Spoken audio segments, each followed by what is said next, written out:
Hello and welcome to this, our 194th live stream, Vancouver City 5. Well, this is not a tip of the hat to a Civilization 7, although that'd be really a good tip. But it's more a reference to Jericho City 5, which was the subject of our Monday teaching video. And if you haven't watched that, please go back and take a look at that.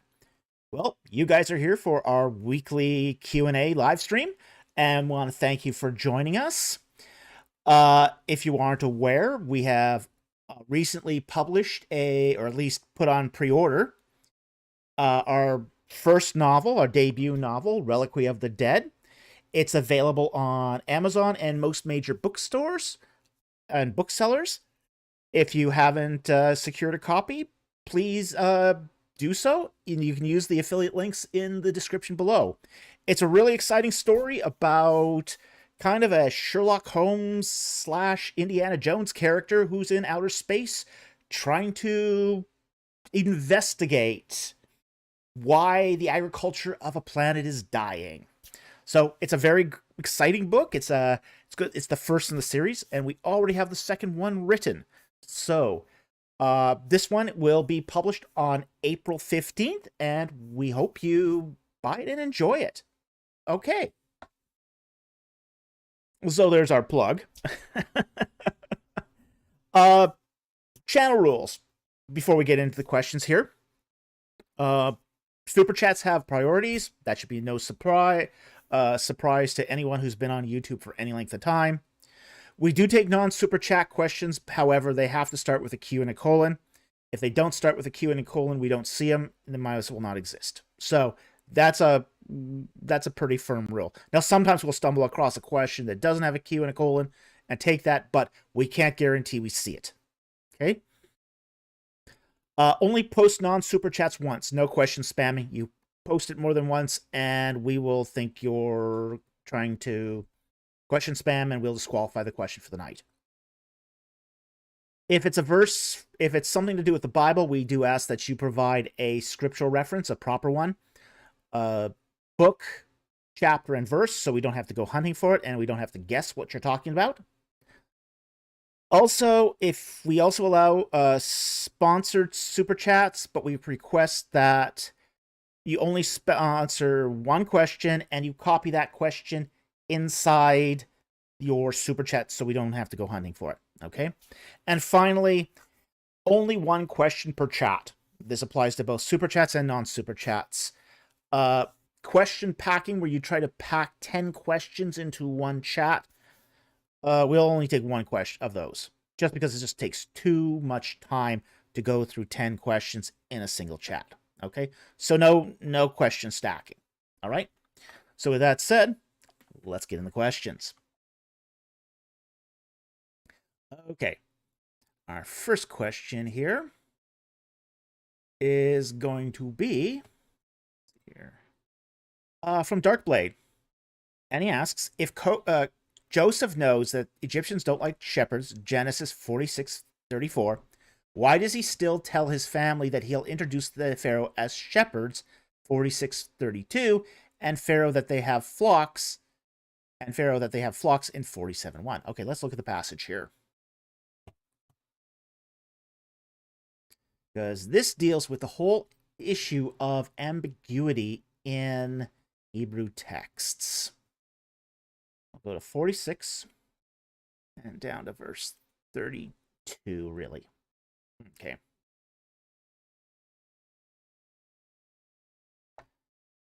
Actually, start for 31 here. And Joseph said to his brothers and to his father's household, I will go up and tell Pharaoh, and will say to him, my brothers and my father's household who were in the land of Canaan have come to me. And the men are shepherds, for they are keepers of livestock. And they have brought their flocks and their herds and all that they have. And it shall come about when Pharaoh calls you and says, what is your occupation? That you shall say, your servants have been keepers of livestock from our youth even until now, both we and our fathers, that you may live in the land of Goshen, for every shepherd is loathsome to the Egyptians. Then Joseph went in and told Pharaoh and said, my father and my brothers and their flocks and their herds have all come, all that they have come out of the land of Goshen, and behold, they are in the land of Goshen. And he took 5 men from among his brothers and presented them to Pharaoh. And Pharaoh said to his brothers, what is your occupation? And so they said to Pharaoh, your servants are shepherds, both we and our fathers. And they said to Pharaoh, we have come to sojourn in the land, for there is no pasture for our servants' flocks, for the famine is severe in the land of Canaan. Now, therefore, please let your servants live in the land of Goshen. Okay. Now, here's the rub. And there is a rub here. And it comes down to 2 words. Shepherds, this word shepherd, and the word livestock. Now, if you go look at what critical redaction scholarship says, they'll just say that this passage here, for they have been keepers of livestock, is just a redactional duplication of verse 34. I don't think that's the case. Okay, I don't agree with the redaction critics here one bit. No surprise. Because this is what would be called a qualifier. Now, here's the thing with the term shepherd. Ra'ah. The term shepherd can mean somebody who, in a sort of a limited sense, means someone who takes care of sheep. Okay? On a wider sense, it can also mean what we would term cattlemen. So it's kind of broader than just a shepherd, but the normal use of it in Israelite culture is as a shepherd. But it can also refer to cattlemen.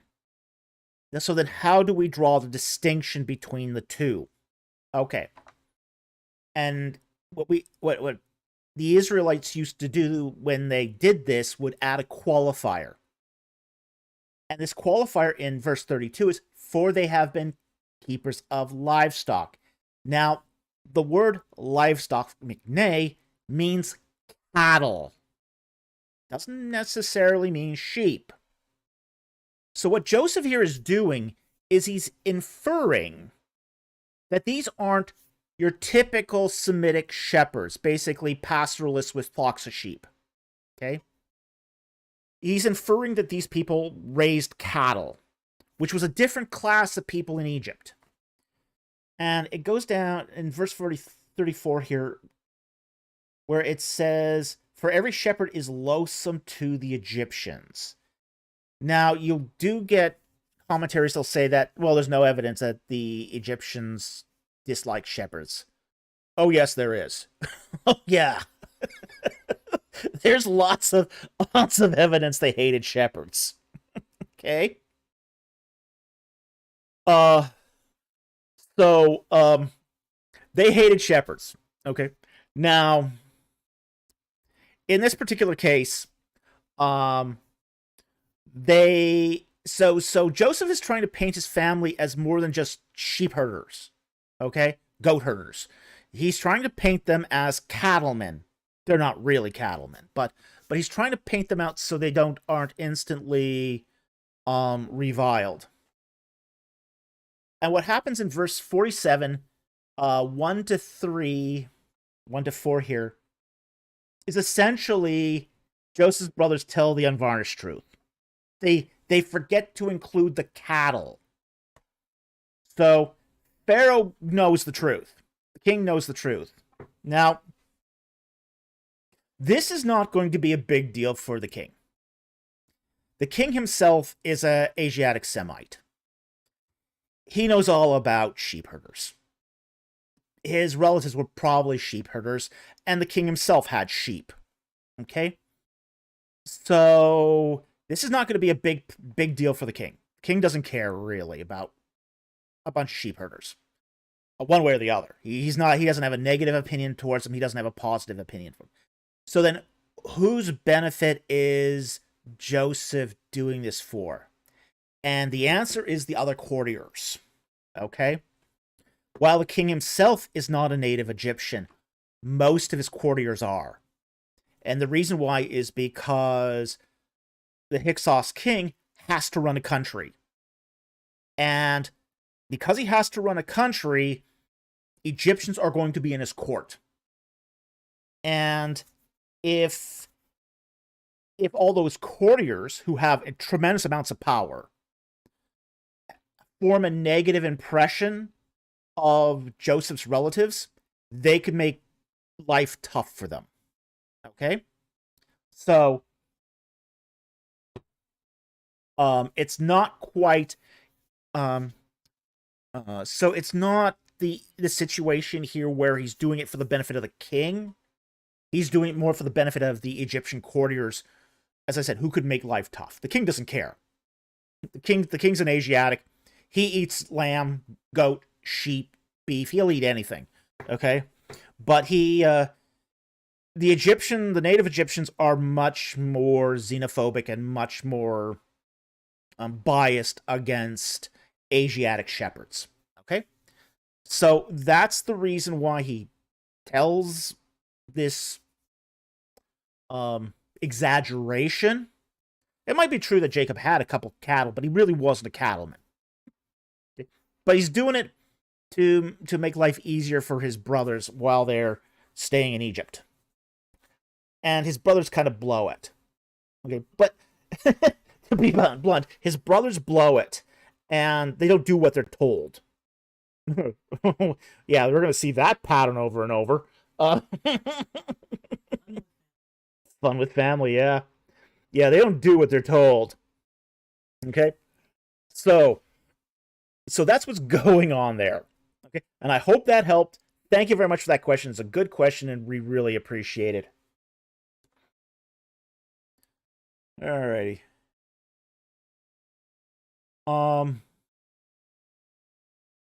Scott Worthen says King Apophis. No. This is before King Apophis. The more likely king at the time would have been, let me just check here, around 1650. So Benanu. Benanu would have been probably king at the time. Okay.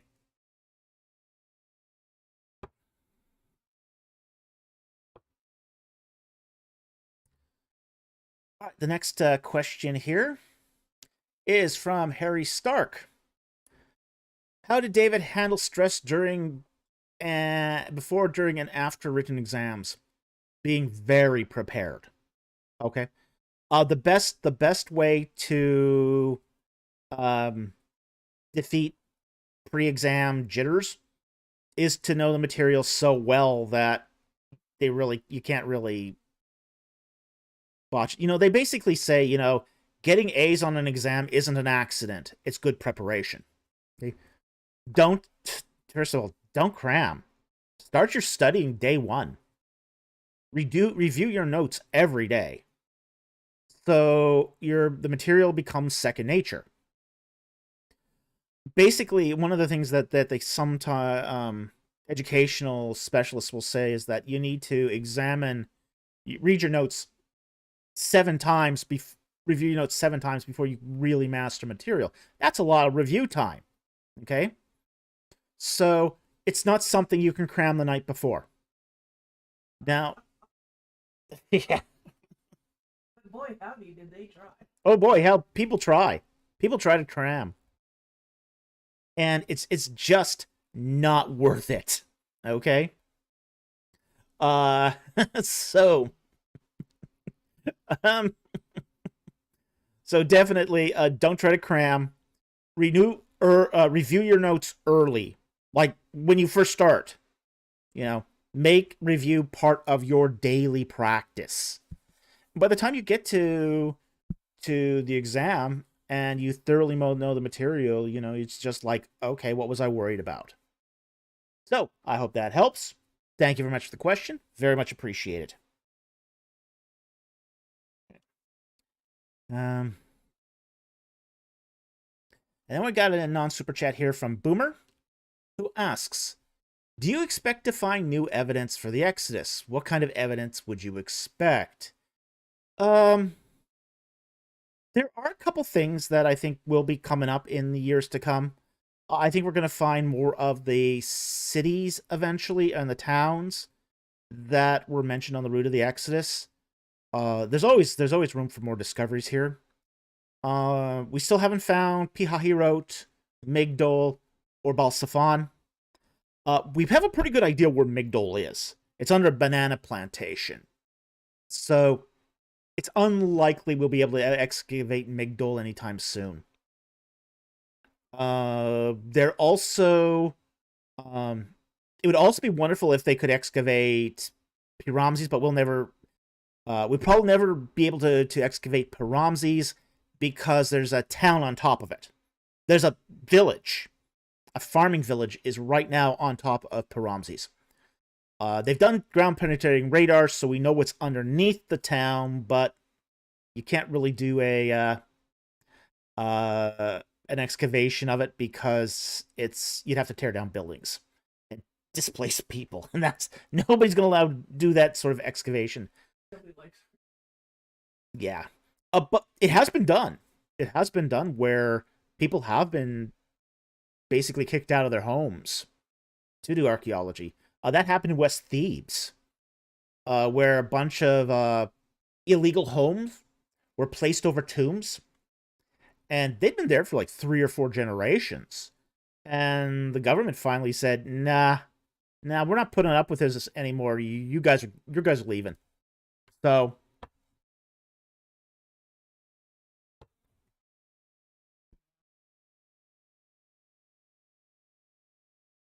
oh, Beninu. All right, I'll put it in the chat here. Here's the Hyksos king. Okay, that's his name. All right, so I would expect that they might find some new towns. As I said, Balsafan, very likely that we might discover that, especially with some satellite, some very good satellite archaeology. Oh, we also might find Pihahirot too in the same way. So that's what I would say would be really good evidence that for the Exodus, and finding those cities would be really helpful. I'm suspecting they're going to be south of the Pelusiac, because that's where Papyrus Anastasi 3 seems to locate them. So, but no one's going to go excavating out there while things are as unstable as they are in Sinai. So once things sort of peacefully down in the Sinai, okay, we might start excavating back in the Sinai again, which would be wonderful. It would be wonderful to do some more excavations in the Sinai. Okay, so I hope that helps. Thank you for the question. Really appreciate it. Okay, Super Chats. First Super Chat's from Jack Ray, who gifted the channel 10 Ancient Egypt in the Bible memberships. Thank you so much for your contribution to the channel. We really, really appreciate it. And we're grateful for your support. It really helps us. And it helps the community. Next Super Chat is from Andrew Tinsley for $4.99. Thank you for the Super Chat. Is there any record in Egypt of the practice instituted by Joseph of farmers giving a fifth of their crop to Pharaoh? Genesis 47:26. Yes, there is. In fact, there's quite a bit of it. We have a large number of demotic tax documents. Demotic. We have a large amount of demotic tax documents. Too many demotic tax documents. We know what the tax rate is in Egypt, and it happens to be 20%. Now, there's some the way taxes are assessed is what's wrong with demotic? Ever tried to read it? Oh boy, wow. What's right with demotic? But the way it works is that the Nile would be essentially measured every year, and the amount of crops you were expected to produce on a plot of land was proportionate to the height of the Nile. And then from those crops, that estimate, you were assessed 20%. That was your tax. Now, if you failed to produce those crops, you still had to produce that assessment. If you got a bumper crop, you ended up actually paying less than the assessment. So it was basically a 20% assessment based upon a forecast. So that's how taxation worked in Egypt. And we do see that from the New Kingdom onward, 20% seems to be the normal tax rate. So yeah, that's we don't see that before because we don't have much evidence of the tax rate before the second intermediate period, but it does seem to have been the norm after the second intermediate period. So yeah, got lots of evidence of it. Lots of evidence of this. So I hope that helps. Thank you for the super chat. Very much appreciate it. Okay, and the next one here is from AT Ministries for $1.99. Thank you very much for the super chat. What's wrong with Johnny Walker? Oh, it's disgusting. I mean, I love whiskey, okay? I'm not big on bourbon. I mean, technically, Johnny Walker is Tennessee whiskey, which means it's just bourbon from Tennessee. I'm not a big bourbon fan. I don't like corn mash. I can taste the corn in it, and I just don't like it. I can taste the corn in bourbon. I can taste the corn mash. I actually made some once. Uh-huh. And you can really, if you can really taste the corn in it. Yeah, it's got a slight hint of sweetness. So you can kind of taste the corn in it. And I just oh maybe I am thinking of Jack Daniels, sorry. Johnny Walker's still pretty awful. Is it a blended scotch? Yeah. Yeah, I don't drink either. The last time I had Johnny Walker, it was just so terrible. Um ugh. Ugh. The last time I had Johnny Walker was in Egypt. Because it was the only whiskey you could get. And it was Johnny Walker Red. And it was just disgusting. I mean, it was horrible. Horrible. Now, I love whiskeys. I love whiskeys. I absolutely adore Lafroig. It's one of my favorite whiskeys. I like Ardbeg. I like what was it now? There was another one too that I really liked. Glenfiddich, especially 18. Great whiskey. Wonderful whiskey. But Johnny Walker, no. I can't drink that plunk. I just ugh. Ick. Ick. Okay. So there's my opinion of Johnny Walker. Ick. All right. Next super chat here is from AT Ministries for $1.99. What's the difference between a rabbit and a bunny? A bunny is a pet. All right. And here's my bunny. Okay. Bunnies are pets. They're both rabbits can be more than one. There's more than one variety of rabbit. For example, there are several species of rabbit. Bunnies tend to be restricted to what's called the European rabbit. Okay, so they're basically pets, domesticated versions of the European rabbit. Okay, so it's just Jonathan Walker. Love you too. To be clear, I know you're talking about alcohol. No, I was not talking about you. Okay.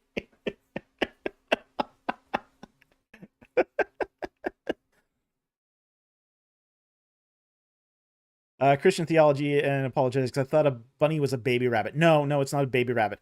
A baby rabbit's called a kit. A female rabbit is called a doe, and a male rabbit is called a buck. Okay, so there are terms for those, but a rabbit is just bunny is just a domesticated pet rabbit. That's what it is.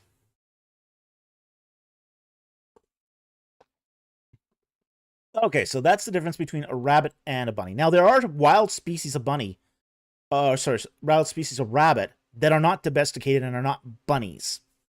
For example, the Colombian basin rabbit. It's a pygmy rabbit. It's the small species of rabbit in the world. They're absolutely cute and they're critically endangered. But they live in Washington State in a very confined area. And there's something like 6 or 8 of them still alive. As I said, critically endangered. So there's all sorts of different types, species of rabbit out there. But bunny is a pet domesticated European rabbit. That's what it is. All right. So hope that helped. Thank you for the super chat. Diane Loftus. Dr. Fall, can you please put your bunny photo back up? All right. There you go. There's the picture of the bunny. She's a sweetie. That's Merneath. She's eaten more books than James White.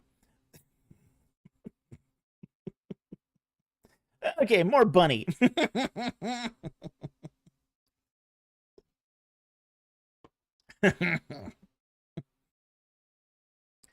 Okay.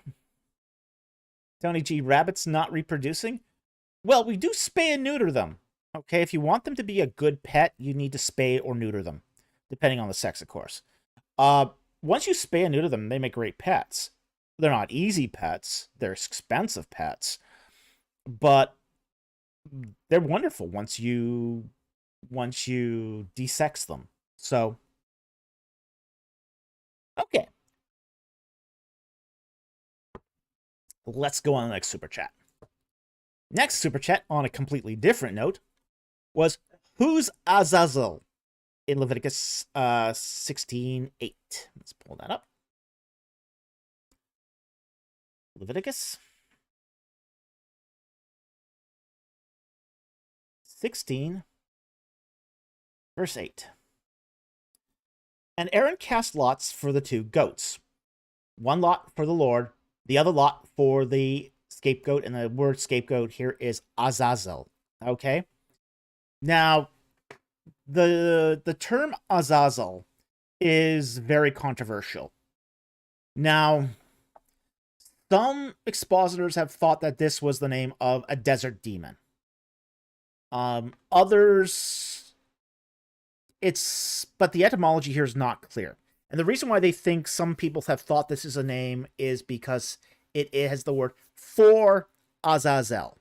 Le Azazel. Okay? Now, here's the issue here. The 4 here can also mean 2. Okay, so in the case of where people looked at it and goes, oh, it's 2 Azazel, so that's a name, therefore it must be a goat demon. All right.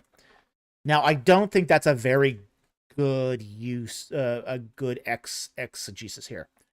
I think that the 4 meaning for Azazel, for the goat of God, is a better rendering of this.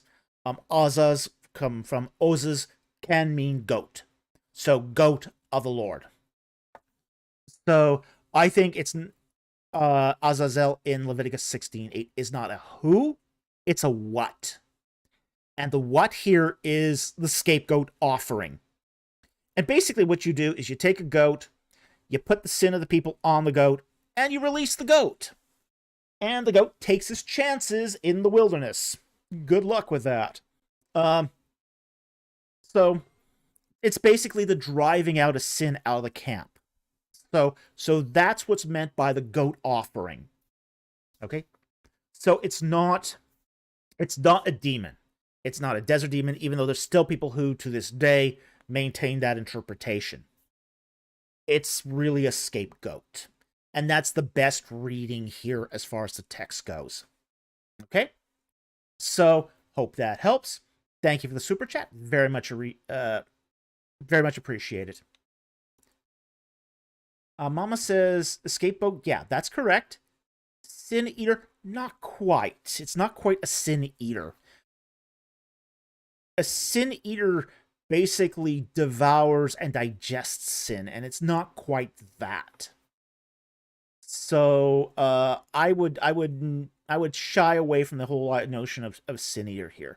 It's not quite that, but it's definitely a scapegoat. It's placing the burden of sin on an animal and sort of driving it out. That's what its purpose is. Okay.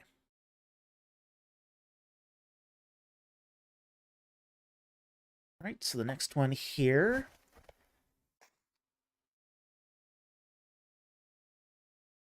is from AT Ministries for $1.99. Thank you for the super chat.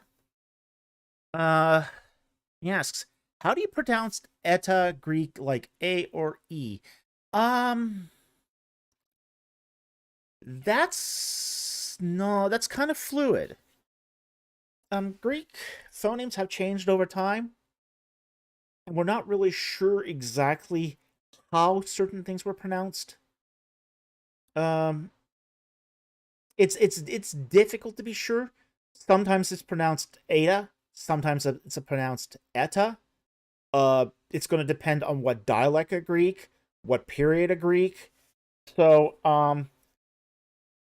I don't think one should be dogmatic about that. Yeah, so it's really going to depend upon what sort of phase of Greek you're talking about here. And even then we might not be sure. So hope that helps. Thank you for the super chat. Very much appreciated.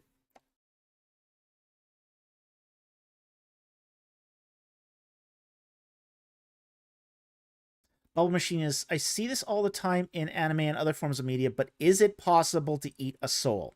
No, it's not. It's not possible to eat a soul. But yes, you do see it a lot in anime. You see it a lot in fiction. For example, Michael Moorcock's Elric of Melniboné. You know, he has a sword that eats souls. And that's how he gets energy from the sword, is the sword eats souls and passes the energy on to Elric. It's a very common trope in fantasy fiction. Okay? So, but it's not actually possible in reality to do that. So,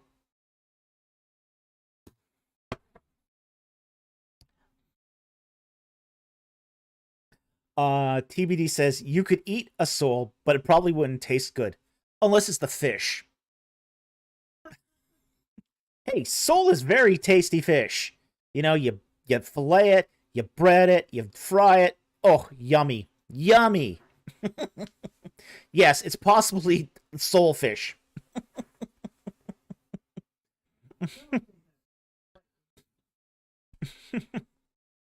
Nathaniel Brill here says, could you elaborate on Azazel?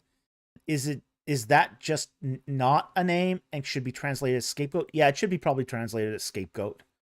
That would be most consistent with the text. Okay, I don't think that the text is talking about a demon. I mean, wouldn't even make sense within the text. Now, if we pull up that text again,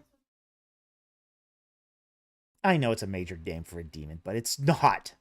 Like verse 10 here, it says, but the goat for which the lot of the scapegoat fell shall be presented alive before the Lord to make atonement upon it, to send it into the wilderness as the scapegoat. It's a goat. I mean, it really is a goat in verse 10. It's not a demon. So the whole idea that you're talking about a demon here just doesn't even make sense according to the text, to the context of the text. So it should be translated scapegoat, not as the desert demon. Okay? So I hope that helps. All right, next one here is from AT Mystery for 199. Was Lot a victim or complicit in Genesis 1936? Interesting question. Okay.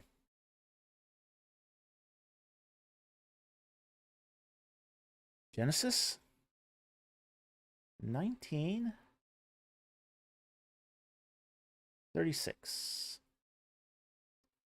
All right. Verse 35 here. So they made their father drink wine that night also. Let's go back actually a little further here.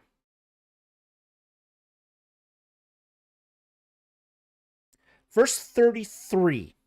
Okay, let's start with verse 33.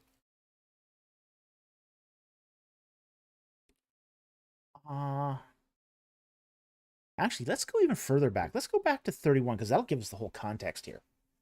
Okay, Genesis 19:31. Then the firstborn said to the other, this is the daughters. He had two daughters. Our father is old, and there's not a man on earth to come into us after the manner of the earth. Come, let us make our father drink wine, and let us lie with him that we may preserve our family through our father.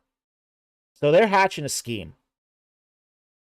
So, verse 33, so they made their father drink wine that night, and the firstborn went in and lay with her father. And he did not know when she lay down or when she arose. So he's oblivious. He's drunk.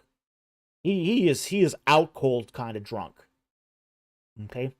And she comes in and takes advantage of him. He doesn't know what's going on. Tear apart. Lot got roofied. Yeah, he got roofied. Verse 34. And it came about on the morrow that the firstborn said to the younger, behold, I lay last night with my father. Let us make him drink wine tonight also. Then you go in and lie with him that we may preserve our family through our father. So they're in cahoots.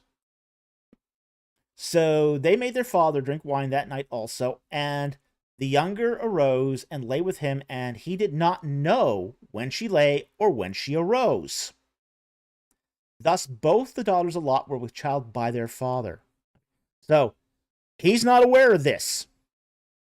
He doesn't know what's going on. He's been knocked out. This is actually the first recorded case in the Bible of a female to male sexual assault. We don't see this very often in the biblical record, but it's very important to stress that he didn't know what he was doing. He was drunk, and they did to him what has gone down in history in the other direction. Okay, so yeah, he's not aware of what's going on here. He's just thinking he's getting drunk.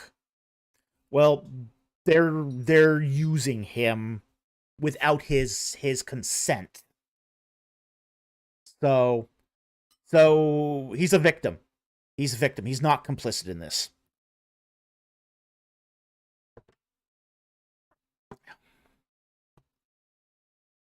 Bubble Machine, top 10 reasons why I don't want to get addicted to alcohol. Number 1, sexual assault. Yeah. And this goes both directions. This is not just, I mean, I've heard this happen the other way too. I mean, there's been several court cases now where a woman got a man drunk at a party. She used him without his consent and then hits him up for child support when she gets pregnant. It happens. So, this is a thing. It's always been a thing. So, yeah. It's not only men that are capable of sexual assault, women can do it too. And here is an example of it. So, anyway, I hope that helps. Thank you very much for the super chat. Very much appreciated. But Lot was a victim. Okay. Next super chat is from AT Mistress from 199. Thank you for the super chat. What does it mean that Abraham is a prophet? Genesis 20, verse 7. All right, let's go to 20, verse 7 here. 20, verse 7. And this is where Abraham visits the Abimelech, and Abimelech says, "Hey, you got a nice looking sister there." And Abraham goes, "Yeah, it's my sister. She be your wife too." All right, and he says, "Oh yeah, sounds great deal." And then he gets a visit from God. Goes, "Wait a minute, I'm gonna kill you. I'm gonna kill you and your entire family / kingdom because you're sleeping with the wife of a going to sleep with the wife of a prophet." And that's what's happening here in verse 6. Then God said to him in a dream, "Yes, I know that in the integrity of your heart you have done this." Basically saying, yeah, I know you didn't know and you're innocent. And I also have kept you from sinning against me. Therefore, I did not let you touch her. Therefore, restore the man's wife, for he is a prophet, and he will pray for you, and you will live. But if you do not restore her, know that you shall surely die, you and all who are yours. Okay? Now, what does it mean that Abraham is a prophet? It means he has received visits from God, he's received prophecies, and he's received angelic visitations. Okay? Now, prior to this pericope in chapter 20, he's received a theophany. He's received a couple theophanies, which resulted in the birth of Ishmael and Jacob, or Ishmael and Isaac. He's also received the angelic visitations that Sodom and Gomorrah are about to be destroyed. And he intercedes on behalf of those living in the innocent people who are living in Sodom and Gomorrah. So he's received prophecies of the future. He's received prophecies for his personal life in as far as his posterity and his seed. He's also received prophecies and has acted as an intercessor on behalf of those righteous within Sodom and Gomorrah. So God has sort of designated him as a special prophet worthy of protection. So that's what it means that he's being termed a prophet here. And it's not in verse 7, but it's actually down in... Is it in verse 7? Yeah, it is in verse 7, sorry. Now, therefore, restores man, for he is a prophet, and he will pray for you. Okay. So, but there's some issues here with what Abram's done here. You know, his lie is not without consequence. So, so there's going to be some issues there that's going to sort of haunt them as a result of this. So anyway, I hope that helps. Thank you very much for the super chat. Very much appreciated.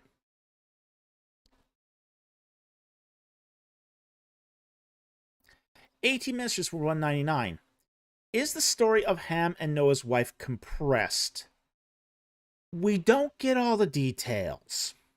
Okay? So in that respect, it's kind of compressed. There's been some details that have been omitted from the pericope of Ham and Noah's wife.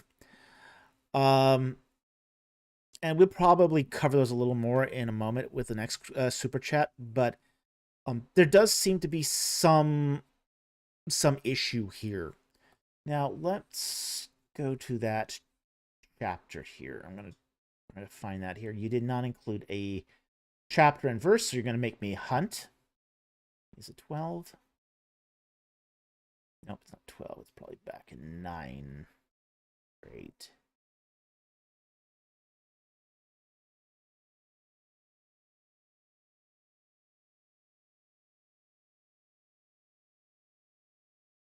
All right.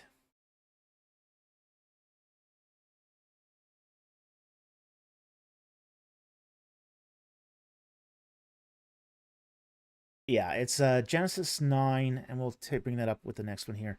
And the next one here, super chat, is, was Noah's wife drunk in the case with Ham? right, and here's what's going on. Okay, so we've got here Genesis 9, and we start with verse 20. Then Noah began farming and planted a vineyard. And he drank of the wine and became drunk and uncovered himself inside the tent. Okay, now, the uncover himself doesn't mean necessarily that he was uncovered, but we'll get into that.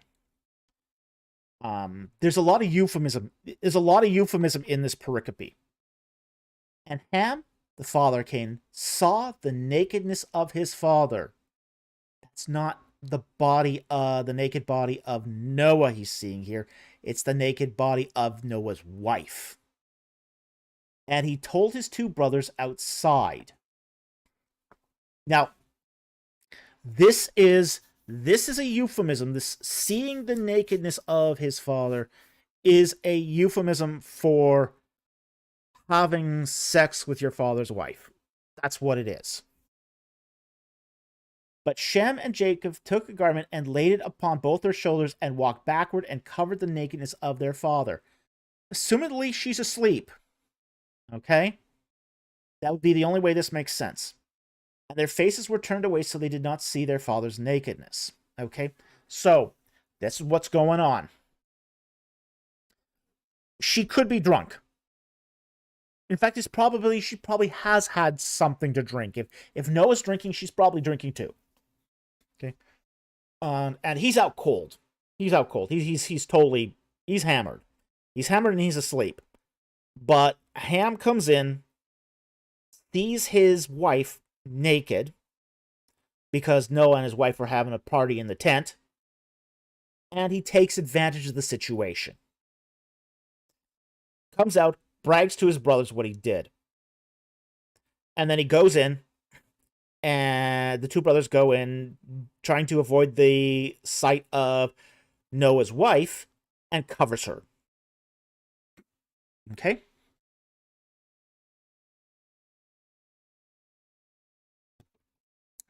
Darkblade says Noah's wife wasn't even mentioned in these verses. No, it's not. Because it's all euphemism. And you can go and you can look up this euphemisms to see the nakedness of your father. It's all through the other Pentateuch. It's all through the Pentateuchal laws. You know, here's the thing. You know, what I think is really sort of duplicitous about this is from expositors is you'll see the Genesis expositors. They will talk about say this as some sort of homoerotic thing on behalf of Ham. Okay, but you go to Leviticus and they're very clear because this is all through Leviticus. The expositors of Leviticus say, yeah, this is talking about having sexual relations with your father's wife. So, I mean, the fact is that this is the same euphemism being used in both Leviticus and in Genesis. So they don't have to mention Noah's wife. They don't have to say it at all because they've said it's a euphemism. And that's the whole thing about using euphemisms, is you can say something without saying it explicitly. Because it's unseemly, because it's dirty, because it's something that should have never happened. And we use euphemisms all the time. You know, when I say my father passed away, what I'm really saying is my father is dead. That's what I'm really saying. So that's what a euphemism is. It's a way of couching something in nicer terms. And seeing your father's nakedness is just a euphemism for having sex with your father's wife.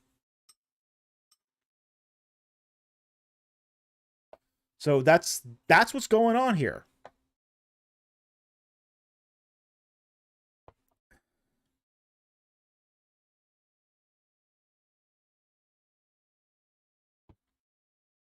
So, it doesn't matter if she's not mentioned there, because she is mentioned by euphemism, essentially. Mama says, read between the lines. Yeah, that's exactly. but this is what the text is expecting you to do, is to engage the text on its level. And its level here is one of inference and euphemism.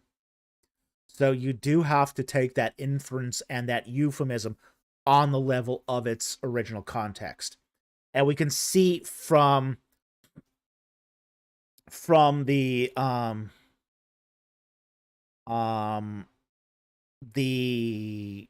inference from the context of Leviticus that this is sexual congress with his wife.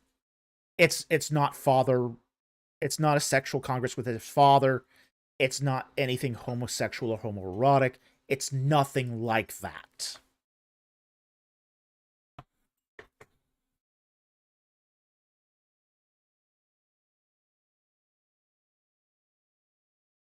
Uh, 856. I'll take that follow-up here when it comes up.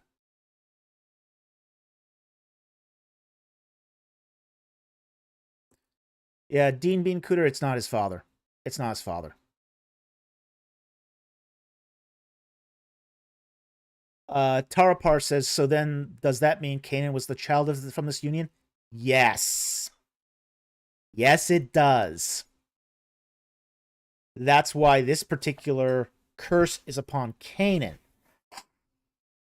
He's the posterity. He's the fruit of this union. And because he's the fruit of this union, the legacy of the crime falls upon him. So that's why it's not a curse upon Ham. Even though Ham is the perpetrator, it's Ham's posterity through the fruit of the union that receives the consequences.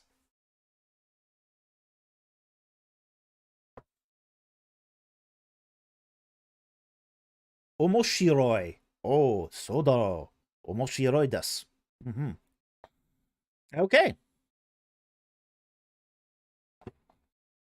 Yes. Haystack. Dun dun dun. Yep.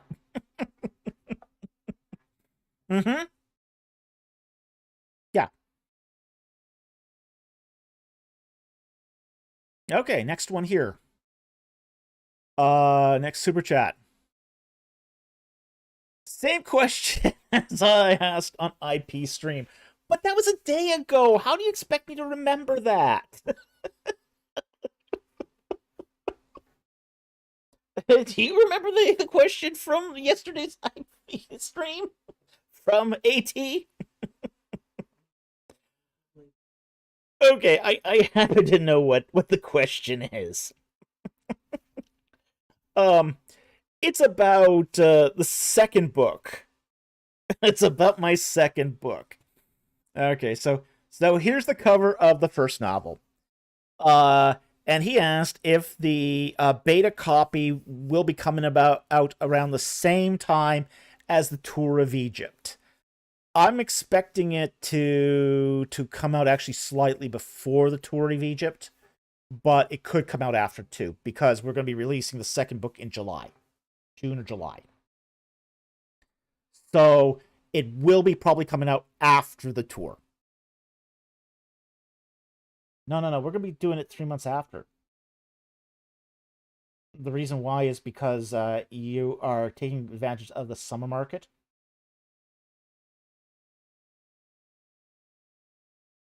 Better sales, essentially. Okay, so yeah, the second book, the beta reader should have that at the end of March or early April. Okay.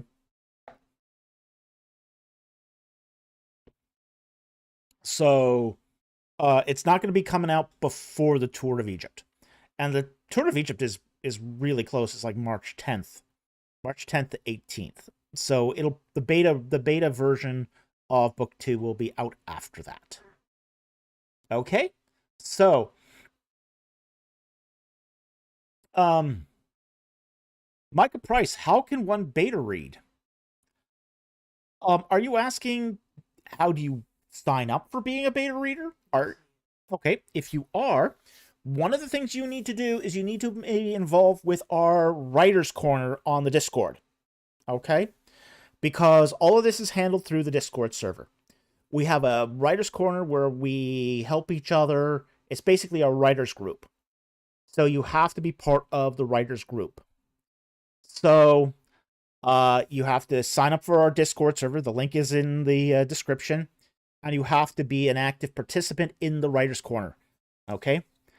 So after that, what will happen is we will do a solicitation for beta readers, and then we will pick our beta readers based upon how you participate, what sort of feedback you're giving the writers group. So we kind of vet them a bit.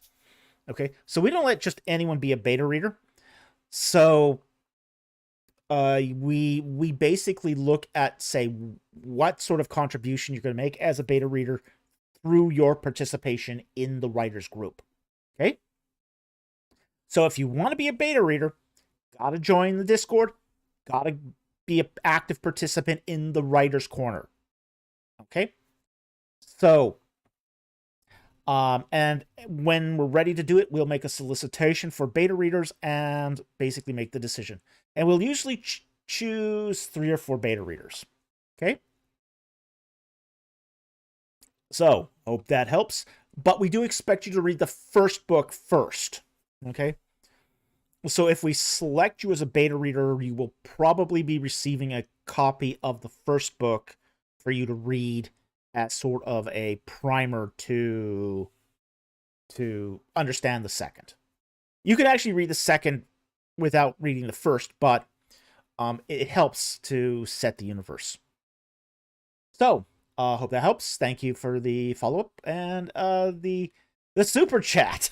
Really appreciate it. Okay. Dossman can't wait for the animated movie. How do you think it would make as an animated movie? Better as a live movie. I think the first one would be better as a live one. Second one might be okay as an animated. No, second one, because it's about antics, it would really lose. Yeah, okay, yeah, maybe live action. Live action would be better for it.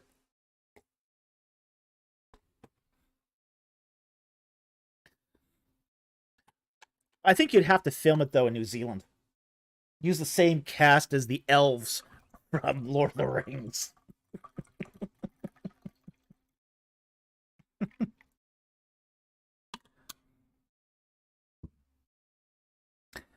Jimmy the Jew says, you might be able to do that with AI very soon. Yeah, AI still doesn't do some of this very well. Like it does like the 6 to 8 fingered hands and If you know what you're doing and you have an original sort of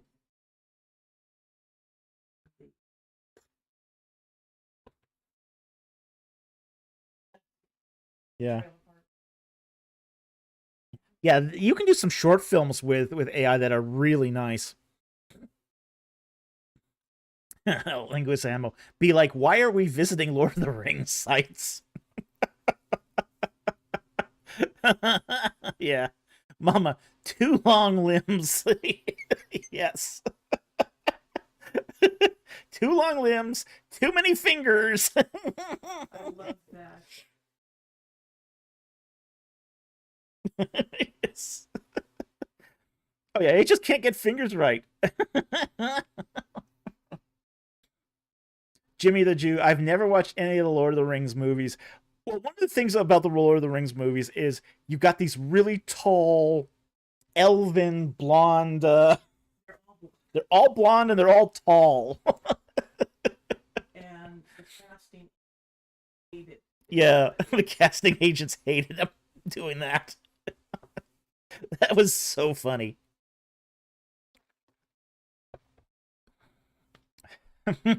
We got a group of people, though, in the second book that happen to be very tall and very blonde. So that would be an important plot feature of any movie that we did on the books. Not.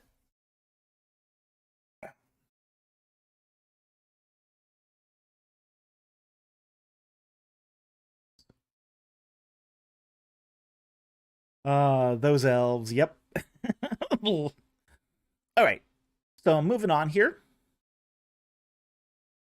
Next super chat here is from AT Ministries for 199. Thank you for the super chat. Is Anthony okay? Excited to see him in Egypt. You're probably not going to see Anthony in Egypt. I think he's convalescing. He's convalescing. He's still napping. Okay. For anyone who doesn't know, Anthony is one of the crocodiles we killed on our Assassin's Creed Origin playthrough. We named one Anthony.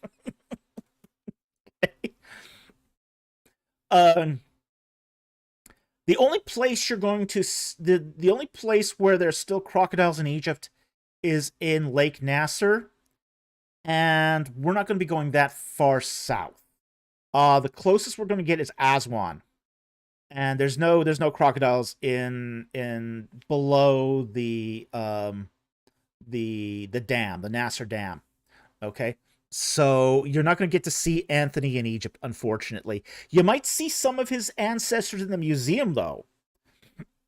Like you will see crocodiles in the Egyptian museum. Whether that's the gem or the old Egyptian museum, whichever one is active. I think it's the gem now that's the active one. As far as I know, we are going to the gem. So, unless the tour changes their mind on that.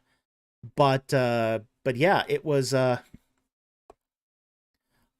you will not see any living crocodiles in Egypt where we're going.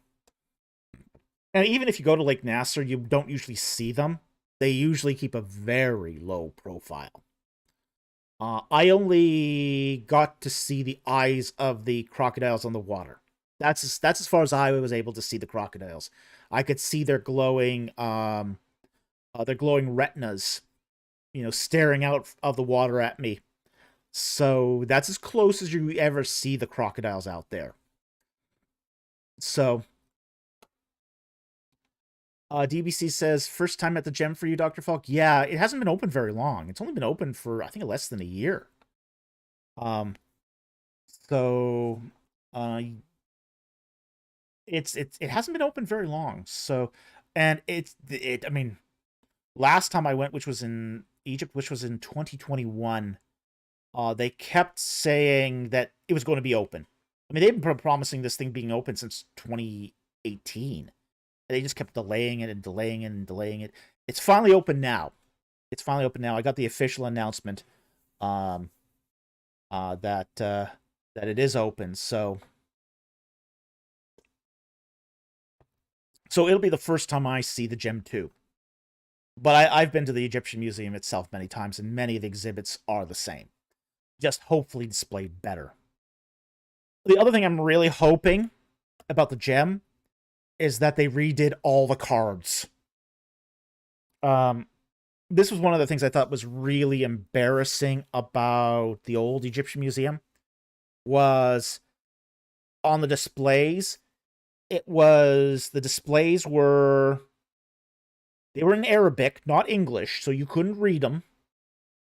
And they were so old, the labels on the exhibits were so old that the paper had corroded. So there was like holes in the paper on the display labels and all that.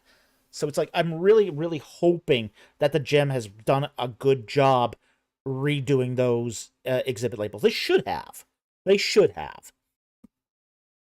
So, if they're focused on tourism to any extent, it'd be nice to see them doing that in a proper way. So yeah, it'll be my first time seeing it too. It's huge. I know it's huge. I saw it from a distance last time I was in, or 2 times ago in 2019 when I was in Egypt. I saw the gem from a distance. You could see it from the highway in Giza. So you could see it, but it wasn't open at that time.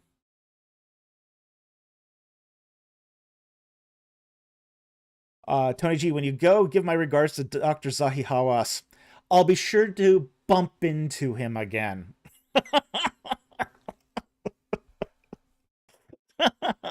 Yee.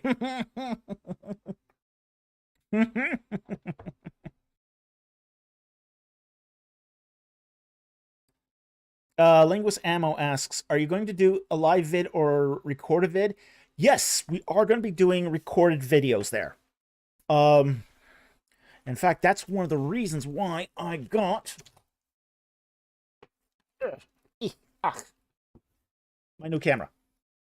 Okay, Nikon Z8. This is what I'm bringing to Egypt, and it has good video capability. Unlike my last video, which really did not have good video capability. This one has excellent video capability, and it's appropriate for doing video, long extended videos. We won't be doing long extended videos, but we'll be doing short videos, and it has the good, the sufficient storage capacity to do that. So, Linguist Ammo, I met him at Tucson RC annual conference and shook his head. Yeah, I met him at Tucson because I accidentally hit him in the back with my elbow. Yeah, that was my encounter with Zahi Hawass.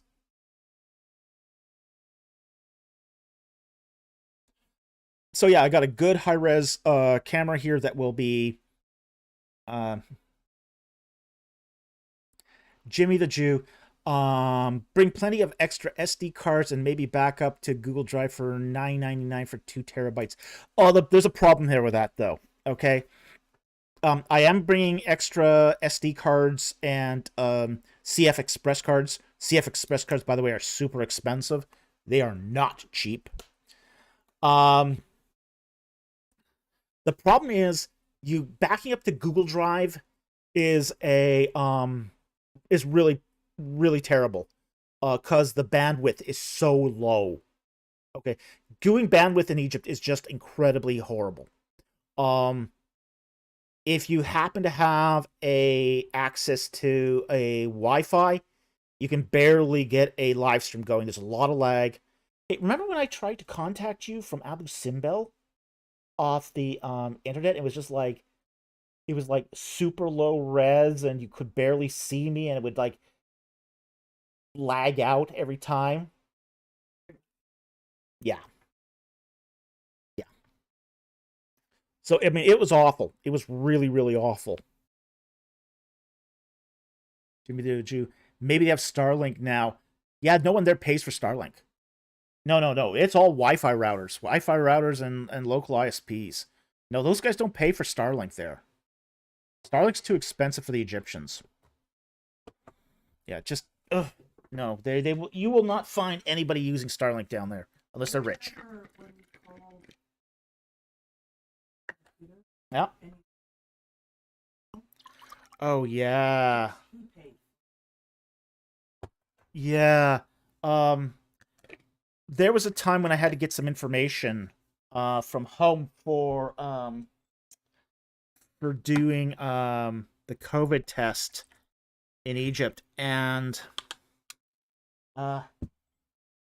we just had no access. I mean, my cell phone couldn't access the internet. We actually had to. James Hoffmeyer was with us, and he had a device that he could that could get cell phone internet, and it was not very good, but it was the best we had.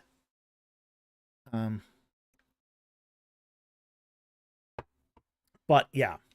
Yeah, I would love it if those hotels had Starlink, but they don't. As I said, they're all using these Wi-Fi routers and the local ISPs, and it's pretty crappy. It's pretty crappy. It's crap net. Jack Ray, they have food inflation issues in Egypt at the moment. Yeah, that's been going on for a while. That's I saw that. I saw the food inflation issue start to really kick in around 2019. I had been there. I had been there in my first time to Egypt was in 2013. 2013 was the first time I went to Egypt, and food was so cheap. Everything was cheap in Egypt in 2013.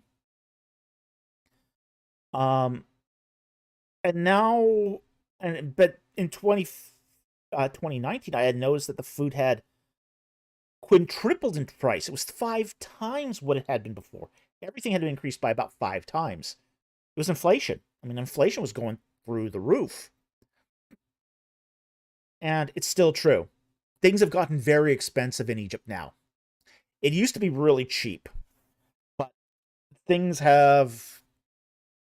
Now, it's one of those sort of inflations because the economy is actually doing better, a lot better. So, so inflation in Egypt is one of those things that because the whole economy is improving, everything's getting more expensive.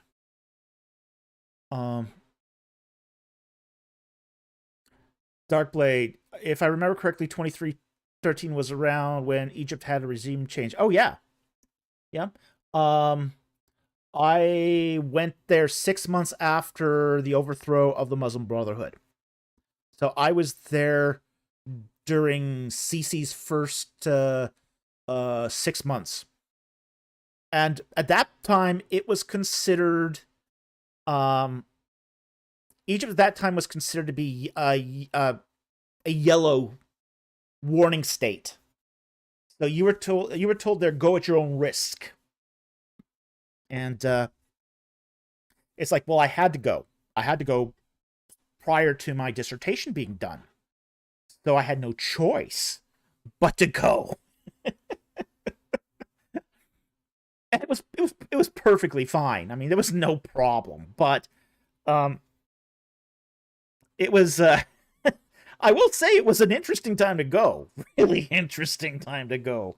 I think one of the most interesting things was when I was staying at my hotel, and oh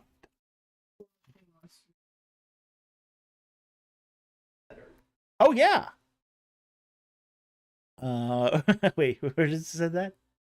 Bubble machine. Wait. Inflation can make an economy better? Absolutely. If your economy is improving, inflation will invariably result. Why? Because there's more money circulating in the system. If there's more money circulating in the system, you've got more, say, virtual currency in the system that can raise prices, but you've got more money to pay for it. So it works like this. If your economy is improving and inflation happens, that's a good kind of inflation. You're making more money.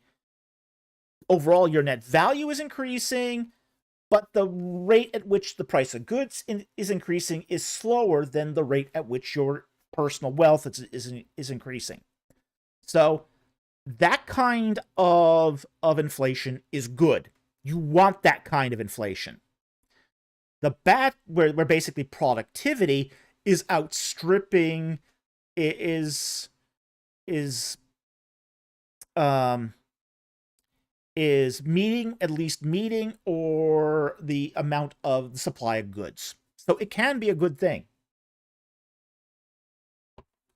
You know, Australia had this kind of inflation for a while, where say it would cost like $3 to buy a lime, but everyone is in the low 6-figure salary bracket. So it's like, well, yeah, if everyone's making in the low 6 figures, you can afford a $3 lime. The problem is when you're making $30K a year and limes are $3. So It was in Malaysia where people used to make. yeah, But it's. yeah. So it depends on what the things cost in relative to what you're making. Yeah, Trudeau never made good inflation. He always made the bad kind. Ugh. Okay.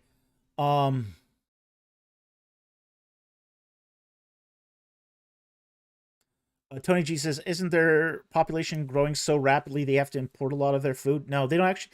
Egypt doesn't import a lot of food. They're actually a net food exporter. This is one of the things people don't understand about Egypt, is it's still a net exporter. You can still go to the store today and see. I mean, I occasionally will get like spring onions, and they'll often say on I see the tag "product of Egypt." I make sure I wash them well, but um, but yeah, you do. They're still a net food exporter. They do export grain.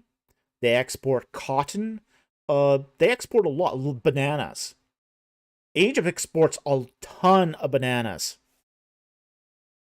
Huge amounts. I mean, you see banana plantations everywhere in Egypt. You don't see a lot of bananas being eaten domestically. They're exporting almost all of those. So, uh, yes, this is. Hongi Chen says, "Is there's ways you can wash food in Egypt to avoid getting mummy tummy?" Well, you have to kind of understand that mummy tummy mostly comes from the water that the food is being washed in. Okay? Now, one of the things you have to understand, and here's the thing: avoid the green salads. If it's a raw vegetable, avoid it at all costs. Okay? Avoid fruit that's been washed. Okay, so avoid apples. If you see an apple there, leave it behind. Somebody washes a date for you, leave it. Okay? Terrapir, what is Mummy Tummy? It's the Egyptian equivalent of Montezuma's Revenge. Essentially, E. coli will get into your system and give you the worst diarrhea you've ever had. And it's bad. I've only had it once in Egypt. And ooh, ooh. Yeah, it's not fun, and you'll have it for like a week. That's if you take the medication. Okay? Mama says deli belly. That's another name for it. Yeah. It goes by a lot of names. It's essentially E. coli poisoning. Okay? But the way you avoid it, it's always better to avoid it than to take the medication. Pharmacies in Egypt will sell you medication to treat it, but it's medication with a lot of side effects. So it's not something you take prophylactically. It's something you take only once you have it. Darkblade, so washing something uncleans it. Yeah. Yeah. If you drink water from a tap, you can get it. If you, even though it's these taps are heavily chlorinated, the tap was heavily chlorinated, you can still get it. So basically, if you only eat something that's been baked, boiled, peeled, and if it's not any one of those three, you leave it behind. So, any salads, leave it behind. Eat the bread; it's been baked. Eat anything that's been cooked in a tangine; it's been cooked thoroughly. If you've got an orange, you can peel that and eat that. Okay? But anything else, particularly fresh food, like a salad, like a tomato, that's raw, leave it behind.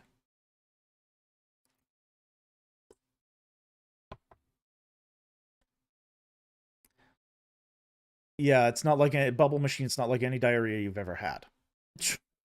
Yeah, I won't go into any more detail than that. But yeah, it's not. Trust me, you do not want it to happen.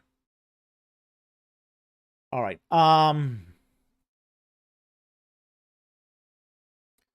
Okay. Terrapir says, "How long has the Nile been that messed up? Since its beginning." Um, we kind of have to understand that the Nile is not a clean water supply. The Nile is the runoff from East Africa. So torrential rains go through East Africa and basically kind of flush out all of East Africa into the blue and white Niles that become the Nile. So it's never been a clean river, and it's never been a safe river. It killed Champollion.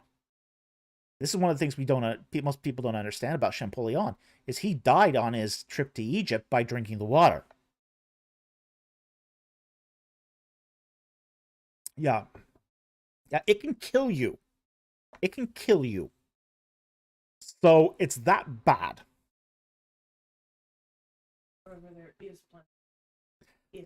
There is plenty to eat, and if you do happen to get it, there are pharmacies all over the place where you can get the medication.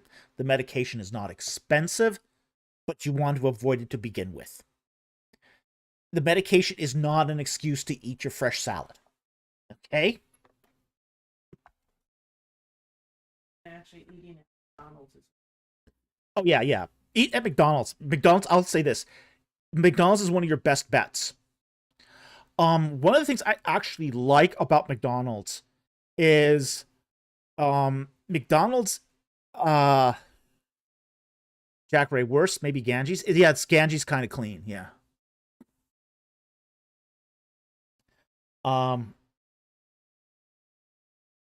Mama says I was telling her it was way worse and she didn't believe me. Yeah, it's way worse. Yeah, it's way worse. But McDonald's is a great option to eat in Egypt because all their water is purified for their soda machine. So if you want a Coke, and don't take a fountain soda just anywhere in Egypt. Okay, that's another thing. Coke in a bottle, fantastic. Coke from a soda machine, don't do it unless it's like McDonald's. Okay? McDonald's soda machines are... They have extremely high standards for their cleanliness in McDonald's. Yeah, drink all your sodas from a can. Drink all your... if you drink a liquid not from a can, it should be tea that's been pre-boiled. McDonald's is probably the only place I would really trust with eating, say, even a shred of lettuce. And even then, I would probably pick off my lettuce off my burger first. Put anything lettuce in. It could get onto the meat, but it's usually a very low risk. That's a very low risk. But if your big problem is going to be local restaurants, okay? Local restaurants, it's always going to be a gamble. Because one of the things with a local restaurant is a local restaurant isn't going to think about this. These people have been eating this way for their whole lives. They're used to it. Yeah.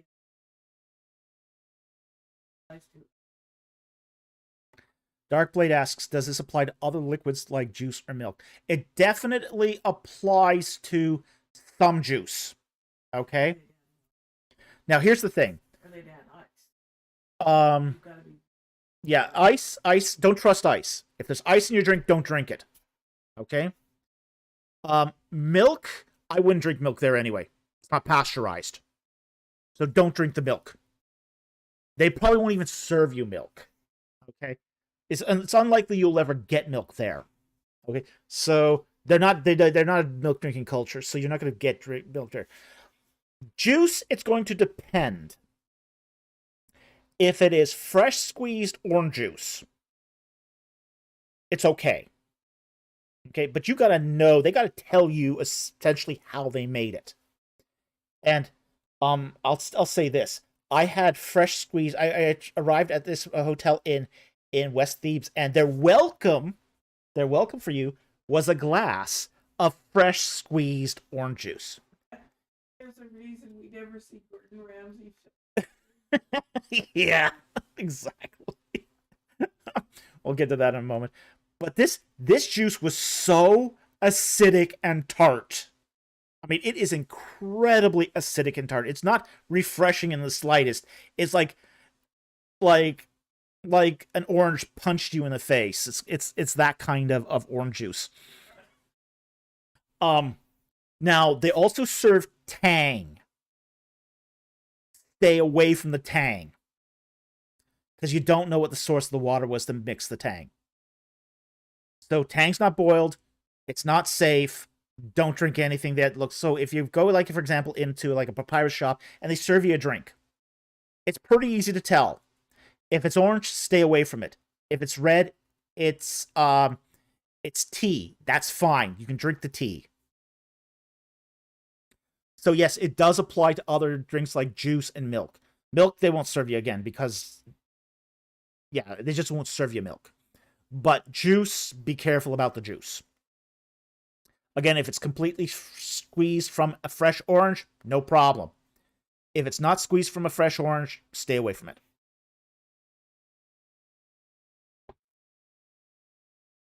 Okay. Sounds great. I like sour. Yeah. Oh yeah, the orange juice, if you get the freshly squeezed stuff, it is really sour. Really, really sour. Haystack. There's a reason we never see Gordon Ramsay filming in Egypt. Yep. Well, filming in Egypt is tough. And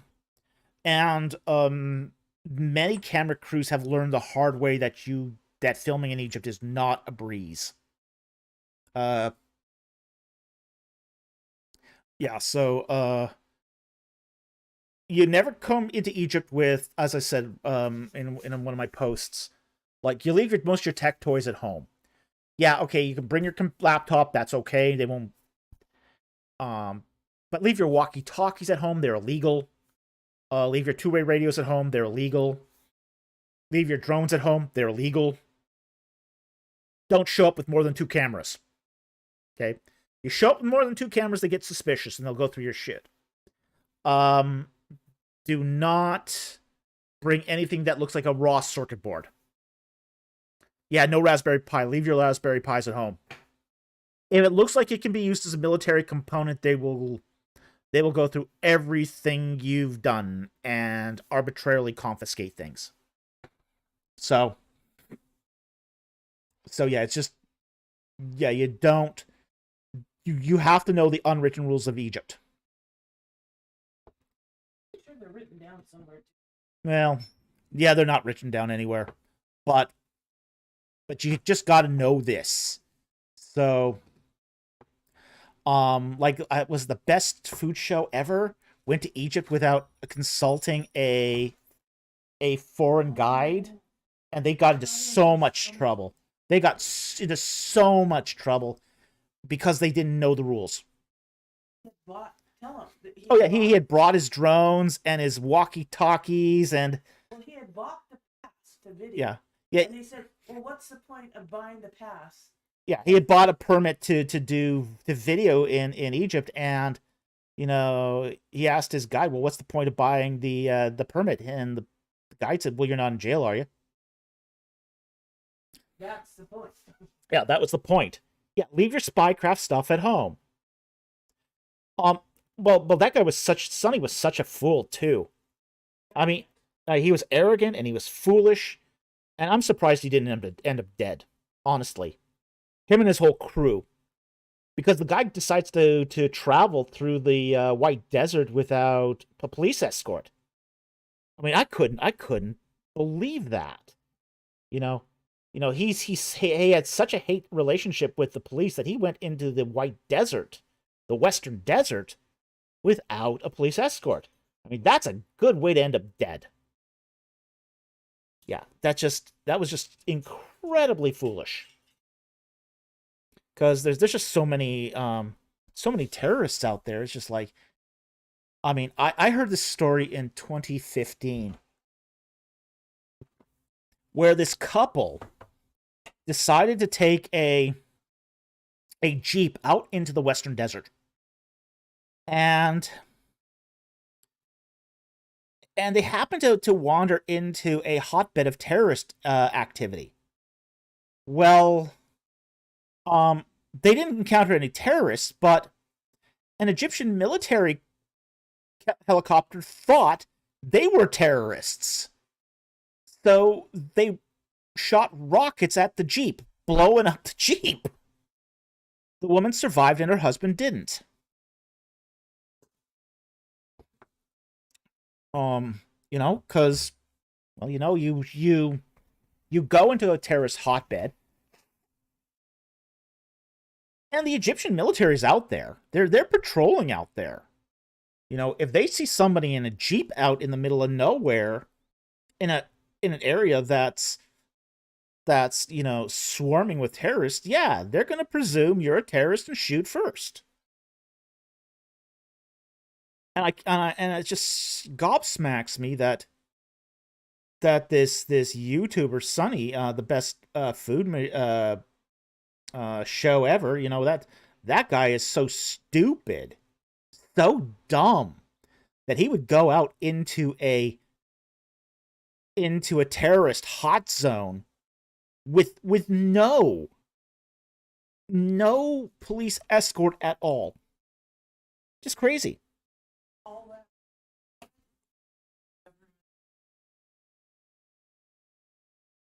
Yeah. And I will say this. Yeah, okay. Egypt has some problems. You know, it's not the most organized government on the planet. But overall, their tourist police do a good job keeping tourists safe. And I don't think a lot of tourists appreciate what they do. You know, they don't want to arrest you if they can help it. They do everything they can not to arrest you. Even if they have the right to arrest you. They do actually show some restraint.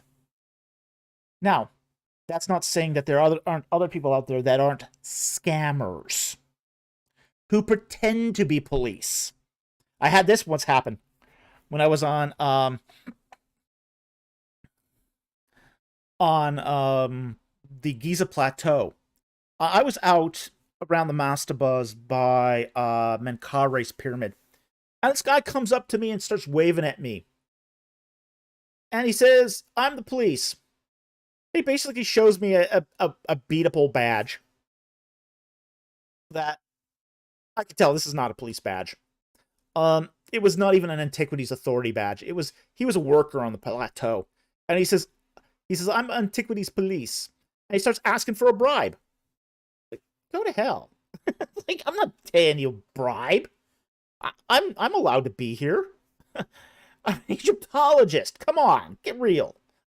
It's like, oh, and then he starts begging for a bribe. It's like you cut it out, or I'm going to tell Zahi Hawass. You know, I know I'm going to call the Antiquities Authority, and you know you're not going to have a job for very long. At that point, I thought I could probably start extorting him for money.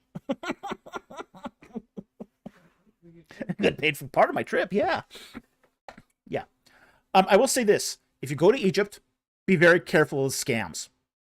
Do not accept anything from anyone. It's not free. If you haven't paid money first, do not accept anything. Okay? Like, you'll get these camel guys. The camel guys are really something else. They'll try to scam you in any way like they can. Like, for example, they'll come up and give you the riding crop to hold.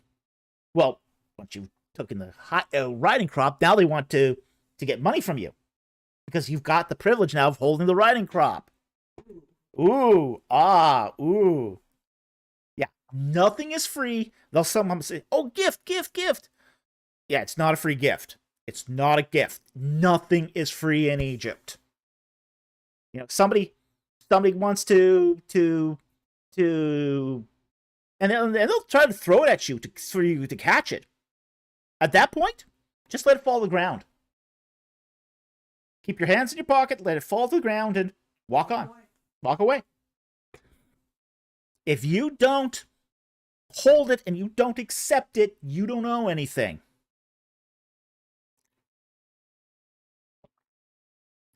And of course, they'd get really mad at you once you do that. But that's okay. That's part of the scam. Part of the scam is, well, why aren't you taking a free gift? Why'd you let my gift fall to the ground? I don't want it. No. La. La. You be respectful to people. Yeah. But Yeah. you're polite about it. You Seen you try to be videos polite, of but tourists who just go aggro on us. sometimes though you have to be rude. Yeah. But you don't get it. Yeah, you don't get into fist fights, never get into a physical altercation with these guys, but you sometimes you can just say la. That means no. Or la shukran. No thank you. La shukran. And if they get sometimes they'll get a little abusive, especially on the Giza Plateau. The Giza Plateau is where you're going to get the most. There's two places you'll find these. You'll find these in the inner cities, and you'll find these on the Giza Plateau, where people will try to scam you, and where there's big concentrations of people. Now, interestingly enough, you don't find this as much in the markets. You'd think, like, for example, like in the big souks, you'd find this, but you don't find this as much in the big souks. You tend to find this on the streets of the cities. Because you stand out. You stand out, and a tout will come up and try to engage you, and it's like, la shukran. La shukran. And if they'll follow you, oh, I just want to learn some English. And then they start getting really pesky. La shukran. I'm not an English teacher. La shukran.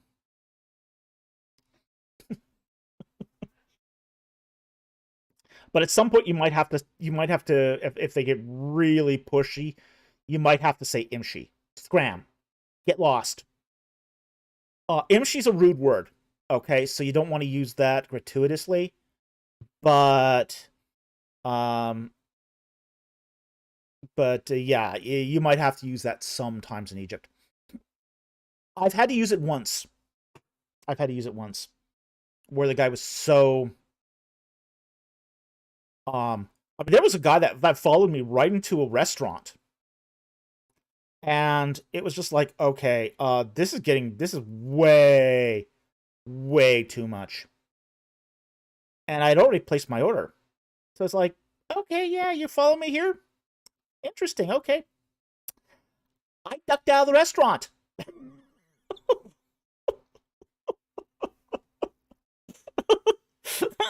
Left him with the order.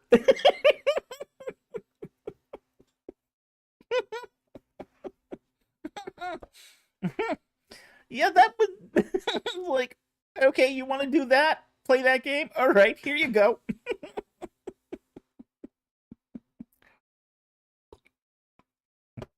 Yeah, I'm sure he enjoyed his bill. Because if they're following you into a restaurant, they're going to try to get a kickback. So this is how it works, is if they followed you into a restaurant, it was a restaurant that they have a relationship with the guy behind the counter. And when that happens, what they'll end up doing is padding your bill to get the payoff for the tout. So yeah, it's and if you're good about escaping and disappearing in the streets, you can lose somebody in about 4 blocks easily, and not 4 large blocks. So I did a disappearing trick on the guy. So that was fun. But it's best to avoid those guys all to begin with, to get them away from you as early as possible. Because the more you tolerate them, the more persistent they become. So, okay. So with that said, thank you. We'll get back to the super chats here, because we digressed quite a bit about Egypt here, because Egypt is fun. JCM for $2. Thank you for the super chat. When was Daniel written? It was written in the 6th century. That would be my guess on this.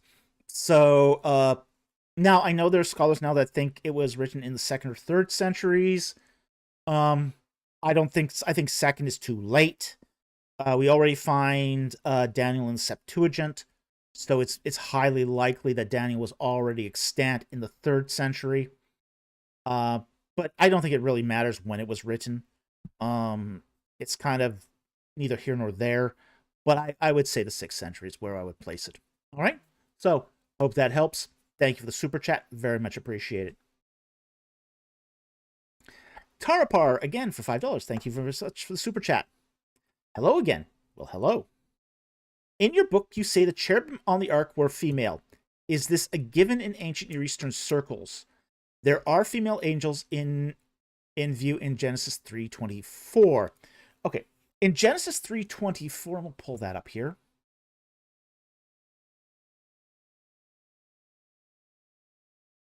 Genesis 3:24. So he drove man out, and at the east of Eden he stationed the cherubim and the flaming sword, which turned in every direction to guard the way to the tree of life. Okay, now cherubim here is in the plural. The plural of cherub is cherubim, and that's a masculine plural. Cherubim are in the Bible are always in the masculine, but that doesn't mean they're male. It means the word is masculine. Unfortunately, we don't exactly know how the Bible always treats cherubim. Now, some are presumed to be male, like Michael, like Gabriel. Okay, and the problem with the thing with cherubim is, and any say collective grouping in the Bible is, if you have one male and 1,000 women, one man and 1,000 women, the group is collectively male. Okay, it has to be all women for the group to be collectively female. So, even if there are female angels in view in Genesis 3, it would still probably be termed as a male group, because that's just the way Hebrew linguistics work. But that's a language thing. That's not actually a gender thing. So there are some angels, and not all cherubim are angels, or not all angels are cherubim, by the way. So we've got to keep that in mind too. Cherubim are a class of angels. We don't know if all of them were male, all of them, or some of them were female, but this is just something we're not sure about. Okay, but as far as the iconography of the ancient Near East in the Bronze Age, they were mostly female. So this is a difference between, say, language and, say, some of the later narratives versus, say, gender identity and iconography. Okay, so there's going to be push and pull here. So like the serpent. The serpent is called a male. He's a male, at least as far as his identity goes. But he's also a cherub, according to Ezekiel. But the ones on, say, the walls of the on the tent walls of the tabernacle, probably female. The ones in the Ark of the Covenant, probably female, because the iconography was female.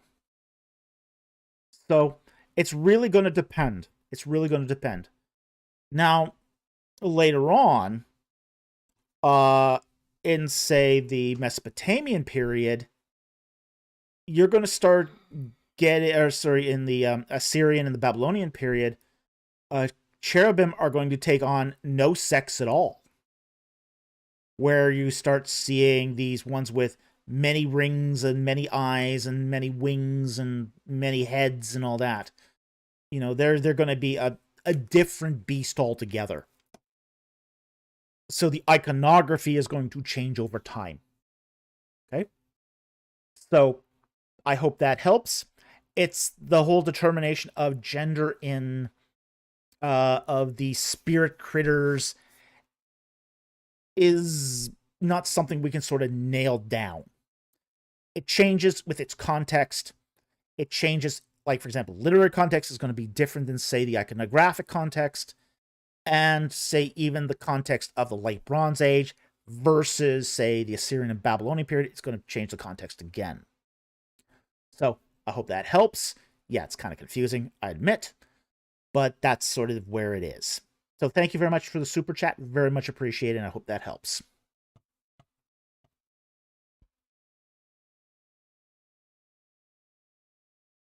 Okay, the next one here is from Mama for $10. Thank you for the super chat. And it's a Milo question. Oh, wonderful. Hi, Milo. He asks, did death occur outside of Eden before the first sin? The English text doesn't offer any clues, and I'm working on a theory. Also, thank you for wishing me a happy birthday. It means a lot. Well, it's our pleasure. It's our pleasure. We hope you had a really great birthday. Okay, now, was there death outside of Eden before the first sin? There does appear to be natural death. Now, not necessarily the death of... not the proliferation of death. Now, there's more than one kind of death. And we have to be very careful about this. When they're talking about this death that results from sin, it's a propagation of death. Now, we have to understand that the way the ancient Near East defined death was it defined it as separation. Okay? So, you have like the first cause death, which is, okay, the body dies and the soul is separated from the body.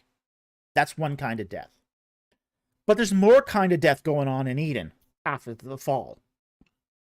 You have separation of man from God. That's a spiritual death. You have man separated from nature. You know, nature is now at enmity with man. That's why you get the fig leaves being all prickly and all that. You get separation between husband and wife, death of marriage, death of the union, separation of a man from his children, his offspring. There's a kind of even psychological death where man is in conflict with himself, his desires versus what he knows to be right. So these are the kinds of death that proliferate with sin. But there does seem to be a natural death that seems to predate the fall, predate sin. And that natural death, like for example, Adam and Eve seem to know that this sort of, say, death of, say, vegetation. You know, you pick a leaf off of a tree, and it's no longer attached to the tree. It's now separated from the tree, and it dies. The leaf dies. So, this is the sort of the death that seems to have happened in the what's it called now, the in the presumptive creation, the creation that sort of took place before God separated the waters and established his holy space on planet Earth. So now there is some cause. There does seem to have been another spiritual antecedent of this, which is sort of the fall of some of the spirit critters. So, because the spirit critters were there, particularly what would be called the primordial gods. The primordial gods, which are similar to, say, Heiser's Council of the Gods, they're similar, but not quite the same. The primordial gods were there to sort of support creation once the chaos monsters were vanquished. Some of those primordial gods abandoned their post. They were derelict in their duties. So they stopped supporting creation to do their own thing. And when they stopped supporting creation, that's where sort of this physical evil starts to enter into the world prior to the sin of man. So there does seem to be some kind of death that happens before Adam sinned, but it also seems to be limited to physical death not say not not the proliferation of death. This is the thing about physical death is physical death is just the death of, say, the body. Okay, but there's a lot more death that went on because of the fall. So it's sort of basically when mankind sinned, that physical death became amplified in so many other different expressions of death. So I hope that helped. That explanation helped. Thank you very much for that super chat, Mama. Really appreciate it. And Milo, if you have any other questions, we'll be happy to answer them. All right? So hope that helps.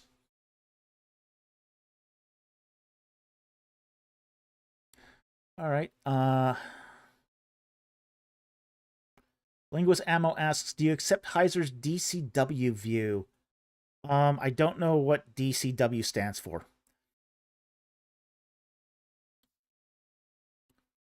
So if you ask what a DCW is, I might be able to answer that. Okay.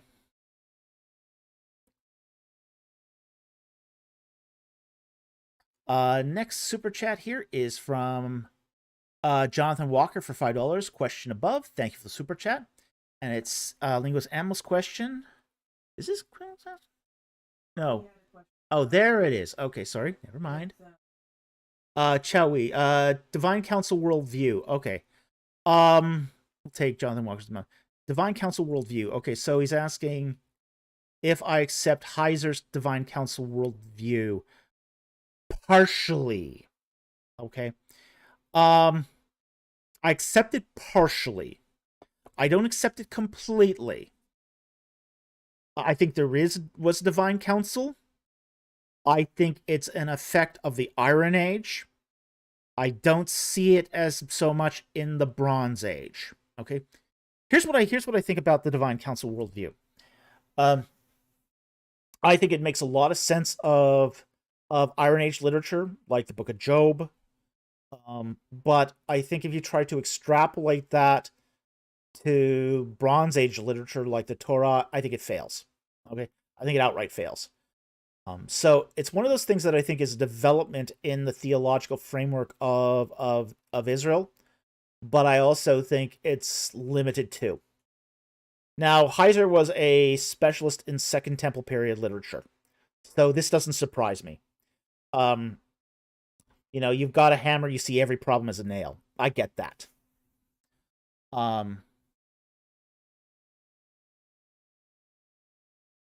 Linguist Ammo says, oh wow, yeah, the late Bronze Age, yeah, in the Pentateuch, it's a bit more difficult. Yeah, it is. So I don't take his extrapolation of the Divine Council onto the late Bronze Age, but I do think that there's something else that underlies the Divine Council view that you do find in the late Bronze Age, which is this concept of primordial deities. And primordial deities aren't the same as the Divine Council, okay? The Divine Council is basically God's spirit critters who basically surround him and act as his retinue, okay? Primordial gods are something different. They're more your principalities and powers. They may be on the Divine Council, but then again, they may not be. Their job is as placeholders for creation, and you do see that in, say, the literature of the late Bronze Age, where you see these primordial deities and these secondary gods that are used in support of creation, but are not necessarily in council with the lead god. Okay, so it's just not something. The Divine Council worldview is an extension of some of that earlier literature, but it's not the same as that earlier literature. So this is why I'm reticent to go full Divine Council view, because I look at the early Bronze Age literature and I look at that and I go, it's not the same. It's just not the same. It's a different theological understanding.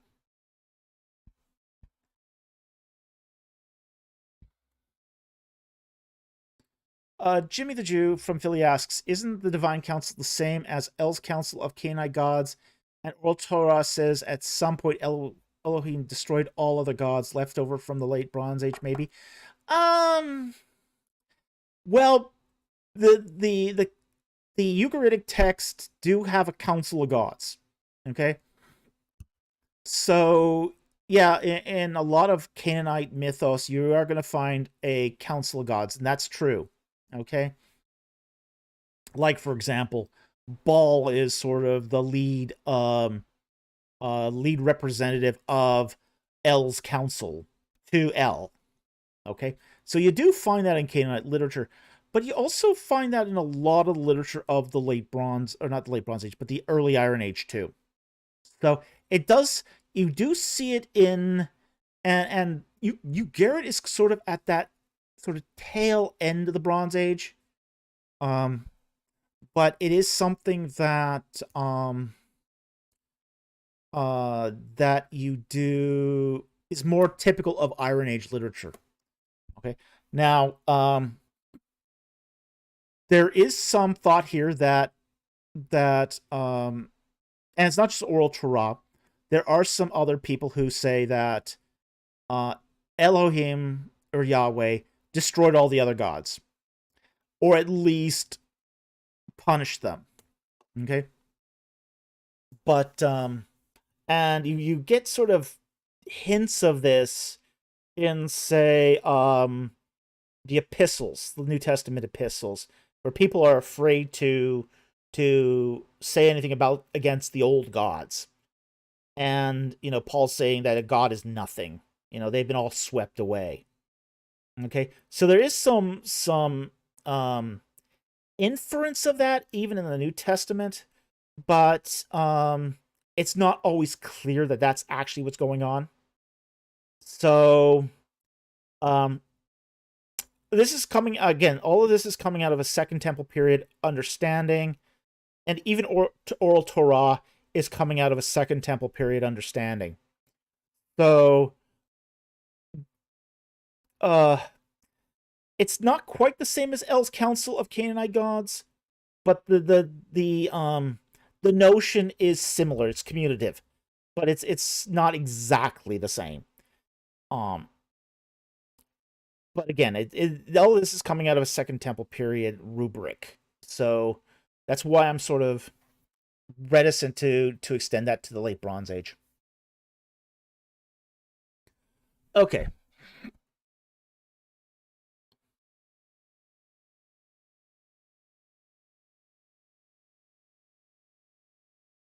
Linguist Analyst says, I will say the Southern hypothesis is better theory compared to the Northern hypothesis, which says that Yahweh was a member of El's council where there was no Yahweh. I would agree. Yeah, I would agree. The Southern hypothesis is much stronger. It's much, much stronger. And in the Southern hypothesis, you don't find that council of gods. That's something that's not there in the Southern hypothesis. This is something that comes exclusively out of that Northern hypothesis, and I don't think that Northern hypothesis is it doesn't have the same explanatory power that the Southern hypothesis has, not by a long shot. For those of you who don't know the difference, basically the Southern hypothesis says that Yahweh came out of the religions of Edom and Midian, and may have been a mountain god or a metal forging god or a variety of different attributes of God, but it comes out of that that stream of worship that you find in Edom and Midian. Okay? Whereas the Northern hypothesis says that Yahweh was just a name change of, say, maybe Baal of the Ugaritic Council of Gods of Northern Canaan. So, what's the warrant for this? None. Essentially. It's a nice theory, but it doesn't have a lot of evidence backing it up. So I tend to go with the Southern hypothesis, and I tend to go with the Southern hypothesis too because the Bible itself seems to affirm the Southern hypothesis. Moses goes to Midian. Okay. He travels through Edom. Okay. He goes to Mount Sinai. He encounters a god. He goes back to his father-in-law. His father-in-law says, "Oh, that's Yahweh." That makes some sense. I get that. So yeah, I think that's Scott Worthen says specifically the early Southern hypothesis is the one with credence, and I agree. Yeah, it's the one with credence. Okay, so that's sort of where I stand on the whole divine council worldview. I half accept it. I accept it when it comes to Iron Age literature. Do not accept it when it comes to most Bronze Age literature.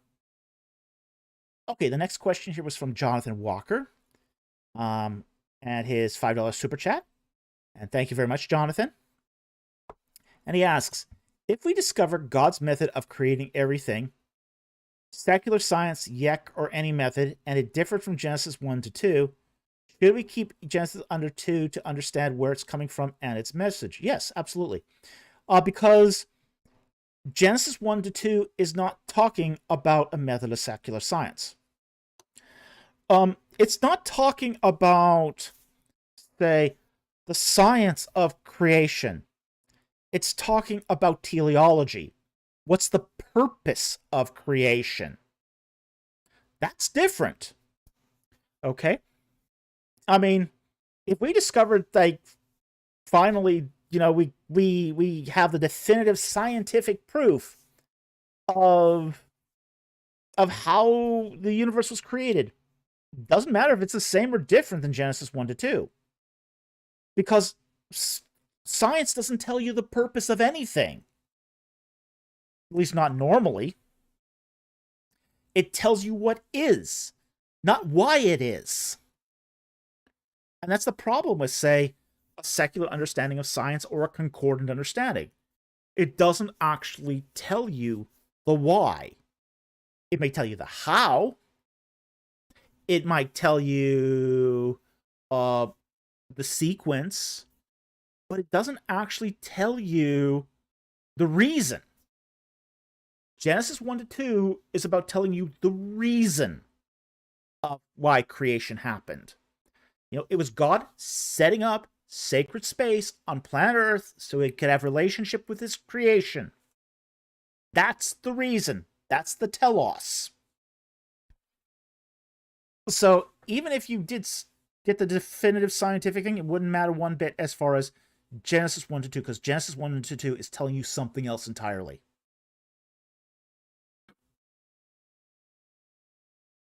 Scott Worthen says, science answers the hows, whereas it is religion philosophy that answers the why. Learn this in both science and religion classes, people. Yeah, absolutely. That's exactly what's going on here. Is that you do have that the difference between what science says happens versus Genesis that tells you why it happened. What's the reason? What was God's thinking in doing it? So anyway, I hope that helped. Thank you very much for the super chat. Very much appreciate it. Okay, Followers of the Shepherd for $5. Thank you for the super chat. Did Adam and Eve understand good and evil, or had they just not experienced it? Okay. They understood it at an intellectual level. They knew what good and evil was. Okay. So, they understood that if they ate from the tree, this would be evil. This would be bad. They weren't supposed to do it. This was a no-no. They understood that. They hadn't experienced it. Now, the whole text, it says, if you eat of the tree of the knowledge of good and evil, you will know evil. Now, the verb to know is the verb yada. It's a very interesting verb.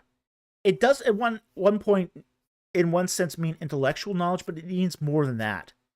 It means experiential knowledge. You've experienced it. You know it because you've experienced it. This is why it's often used as a euphemism for sex. Okay? You'll see it used in the Bible that A Yadad B.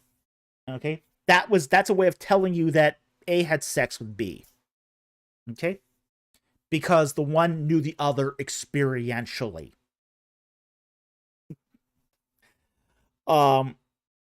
So when Adam and Eve ate the fruit, they knew evil. This is something that this is beyond an intellectual knowing. This is more than just knowing what's good and evil. This is practice. Okay? This is practice of good and evil. So in doing that, before eating it, they understood what was evil. They understood it completely. They were told. But by eating it, they now started to experience it, practice it. So that's the difference here. And of course, the serpent tries to tell Eve that, oh, it'll make you wise. Yeah, sure it will. Yeah. Jonathan Walker says the very act of reaching out and taking a bite, they knew they had done evil. Yeah. Exactly. So it was that experience of evil, not the knowledge of it in an intellectual sense. It's the experience of it and the idea of that they could, really sort of, on a one-to-one basis, do it.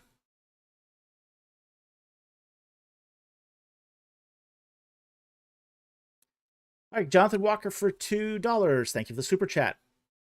How many Hyksos dynasty kings do we know? We actually know a few. These are the ones I can tell you about. The earliest one is Saradagan, and he ruled around 1668 to 1657. Binanu ruled from 1657 to 1646. Overall, we got 1, 2, 3, 4, 5, 6, 7, 8 that we know of. After Binanu was Apakharian. Then after him was Genasi Ad. Then after him was Sikru Hadu. Then we had Kayan. And then Apapi. This is Apophis. And then after him, Kamudi. And after, there is some question if there was some, if these are all the kings of the 15th dynasty. We don't know if that's complete, but that's a pretty good sort of guess of the basic outline of the 15th dynasty. But we don't know the exact reigns of the first 4 kings, but together we know that the first 4 reigned a total of 44 years. And it's believed by, say, Manetho that they were each reigned about 11.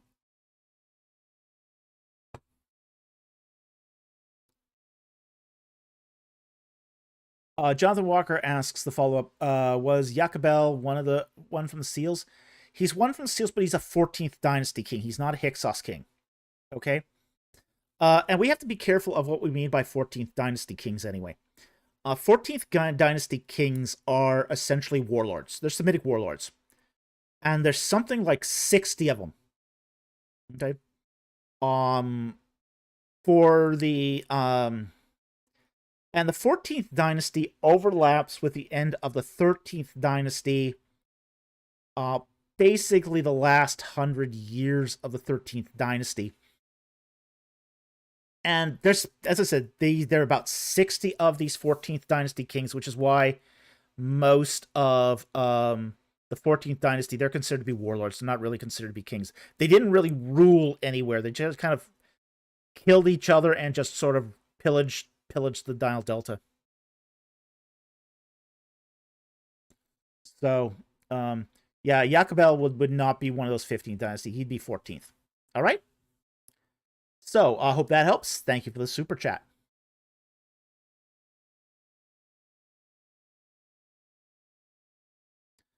Let's see. DBC asks the follow up. How about the 16th dynasty, similar to the 14th? No. 16th is not like the 14th. The 16th dynasty was essentially basically what happened when the 13th dynasty retreats to Thebes. They can't hold on to Ichitawi, and that's the city at the mouth of the Fayum. That's where they had the 13th dynasty had its capital was at Ichitawi. They can't hold on to that city. They evacuate before they're overrun by the Hyksos. Okay, so they get out while the getting is good. No, not everyone gets out. Okay, and we don't know exactly what happened to the people they left behind, but they did leave people behind. A lot of people. So the kings of the 13th dynasty leave Ichitawi, return to Thebes, and they set up the 16th dynasty there. Now, we don't have a dynastic, we don't have a king list for the 16th dynasty. We know there's some kings, we don't know exactly how many. And even the beginning of the 17th dynasty is pretty darn murky. Okay? So, it's not similar to the 14th dynasty in the way that it's like wandering warlords. 14th dynasty is a mess. It's wandering warlords, and that's what it is. 16th dynasty has stable rulership in Thebes, but it's just really restricted to Thebes. They're not really kings. They're basically glorified nomarchs in Thebes. So you get more stability in the 16th, and basically, 16th dynasty is, you could characterize it as the 13th dynasty licking its wounds. Essentially. So I hope that helped. Thank you for the question. Appreciate it.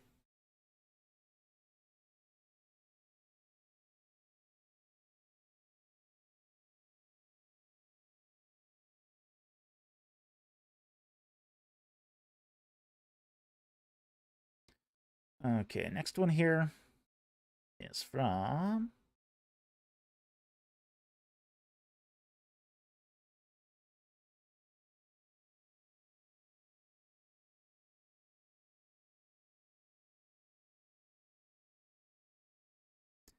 Tyler X909 for 199. Thank you for the super chat.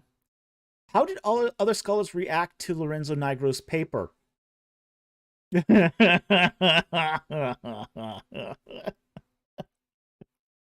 Sheepishly, with crickets.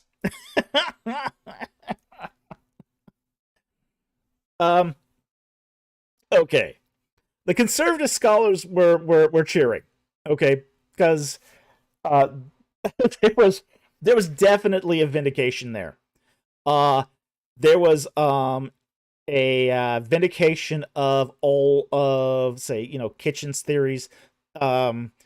It was a vindication of the idea of those that said, yeah, there was a late bronze city there because we had the late bronze cemetery. So those scholars who put their careers and their reputations on the line to say that there was a late bronze settlement at Jericho were just cheering. They were just cheering. The scholars who were, say, took a more early Exodus date view were just hissing and booing. They were not happy. And say the critical scholars who said there was no late bronze Jericho, they went silent. At least the ones who knew better went silent. There's still some that are still doubling down on that there was no late bronze Jericho.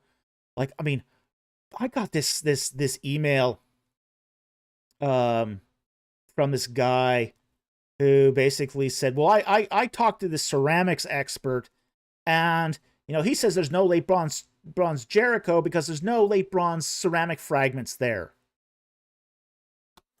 There's a wall.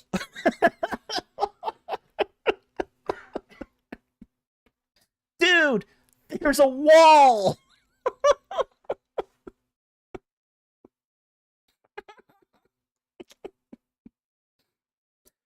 know it's a city? There's a wall.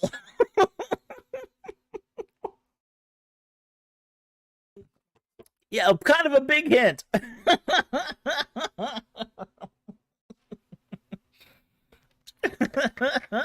It's like, and yes, there was late Bronze 2B ceramics all over the site. Okay, so this is a guy. This was a guy who had swallowed the Kool-Aid and was just like in personal denial that there was no late Bronze 2 ceramics there. So it's just like, how do we know there was a late Bronze 2 city there? Late Bronze 2B city. There's a wall. Kind of hard to miss. It's like, yeah. Laughing in the skulls from Mana. Das, man, the cope is impressive from this, honestly. Yeah, we got lots of cope. Lots of cope. Oh, yeah.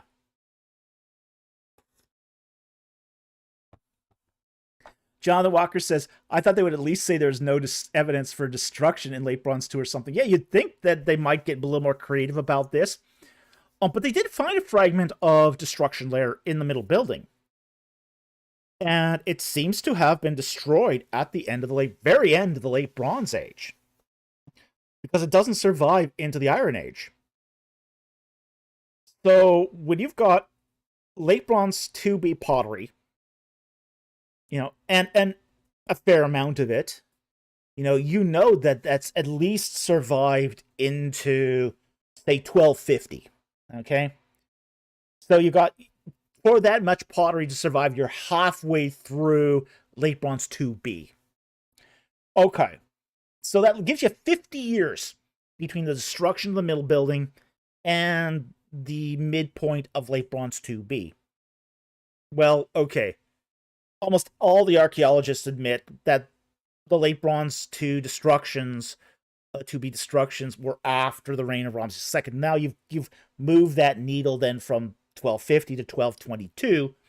Now you've got a 20-year window. Yeah, the critical scholars are not liking this much. They're smoking their copium and are in full denial. I've even heard a couple say, well, I always thought there was a wall there. I always thought that there was a late bronze settlement there. It was obvious. Yeah. Yeah, I just didn't want to stir the pot by going against my colleagues. Yeah. Sure, buddy. Sure. Yeah. Keep telling yourself that. But you get this. You get this when a consensus fails. You absolutely, I mean, these are the same people that are going to get on your case before the consensus fails, and you're the iconoclast, and they'll just go, well, why would you fight the consensus on this? It's already decided. I got that. I got that from Pat Dutcher-Wells, a OTE professor at VST. Remember that? Yeah. I said, there's probably a late bronze city at Jericho, and she goes, oh, there's no late bronze city at Jericho. None of the excavations show that. And she goes, well, why would you fight against the consensus? The consensus shows that there was no city there, late bronze city there.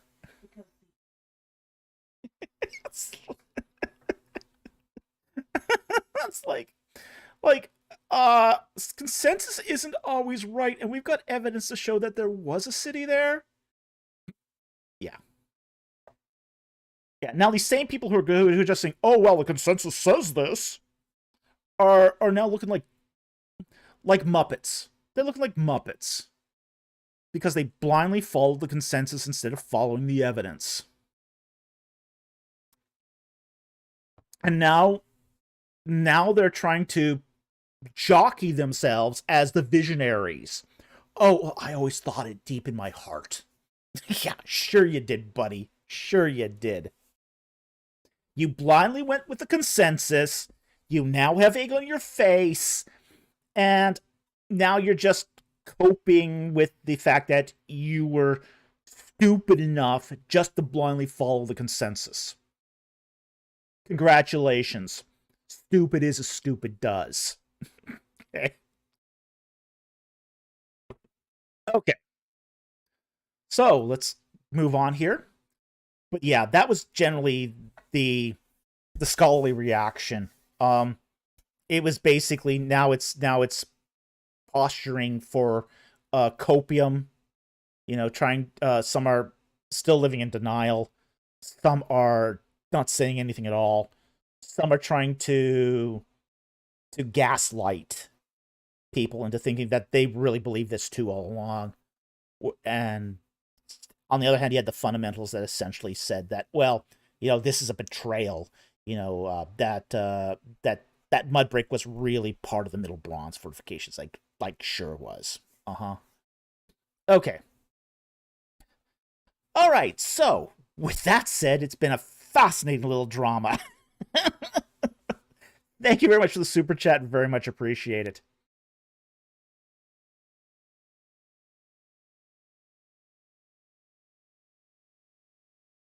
Oh, Jonathan Walker, betrayal to whom and by whom? Oh.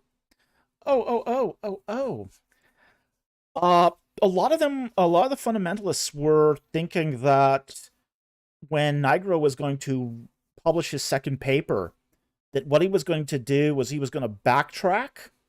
They really thought this. That he was going to consider the works of Bryant Wood, who redated the late bronze ceramics to basically the Middle Bronze period, to the Middle Bronze destruction, and basically said that that there was no Late Bronze city at Jericho, Late Bronze 2B city, but that it was Late Bronze 1. So the fundamentalists tried to take that Middle Bronze destruction, move it later in time to Late Bronze 1, and that Late Bronze 2B ceramics back in time to Late Bronze 1. So they were putting all their eggs in the basket of that this is a destruction of Late Bronze 1. Okay? So when Nigro came out and doubled down and basically said, no, this is a Late Bronze 2B destruction, they flipped out. They still can't really cope with it. They're living in a kind of denial at this point. So, but they had really, really hoped that Nigro would be siding with them. That this would be an indication of a Late Bronze 1 destruction. Basically a 1406 BC destruction. Because we all fall down and we worship the early Exodus date. Yeah. Okay. Jonathan Walker, they had hopes that Nigro would look at one person's work and ignore everyone else's? Yeah. Oh, yeah. That's what they do. Standard operating procedure for them. Why would they expect people to behave otherwise? No, I mean, ABRs like this.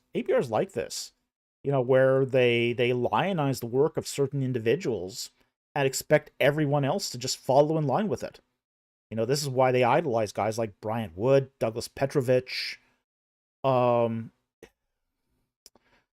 Young, Charles Ailing. Yeah, it's just they're thick as thieves, but unfortunately they do to control a lot of the discourse inside our churches, inside our denominations, inside our seminaries, and they do have a real strong control over the donors. So, okay, well, let's move on here.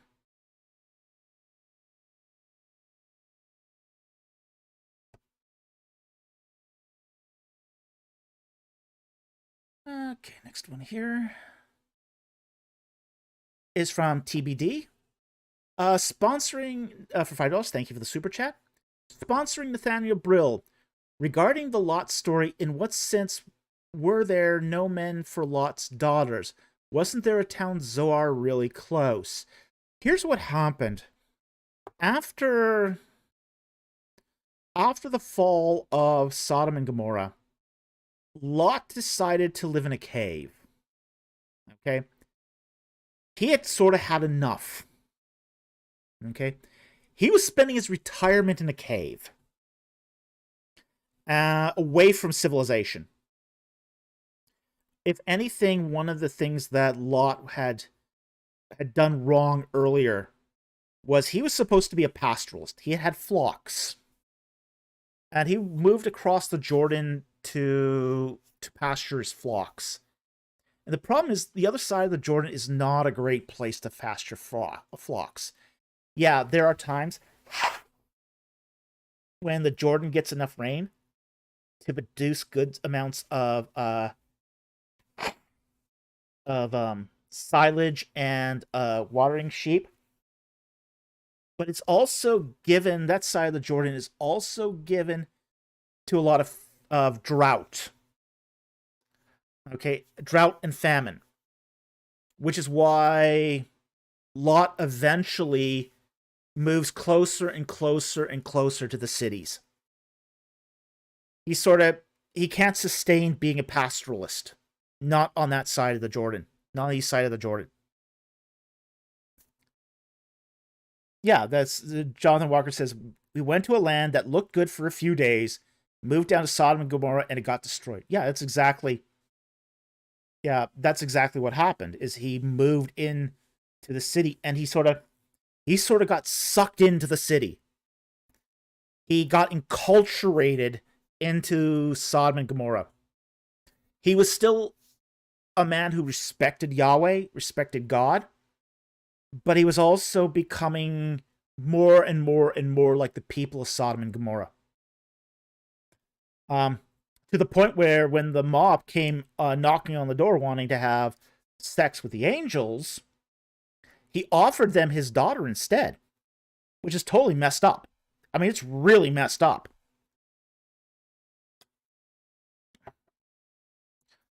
But he sort of saw, after the destruction of Sodom and Gomorrah, the error of his ways, and he wanted to stay away from cities after that. Okay? So what happened was, he started living in a cave, away from human settlements. And he sort of took the opposite extreme. Instead of going towards the cities, he decided to live as a hermit. So, but what kind of future does this offer to his daughters? That's actually a fair question. His daughters weren't right to do that to Lot.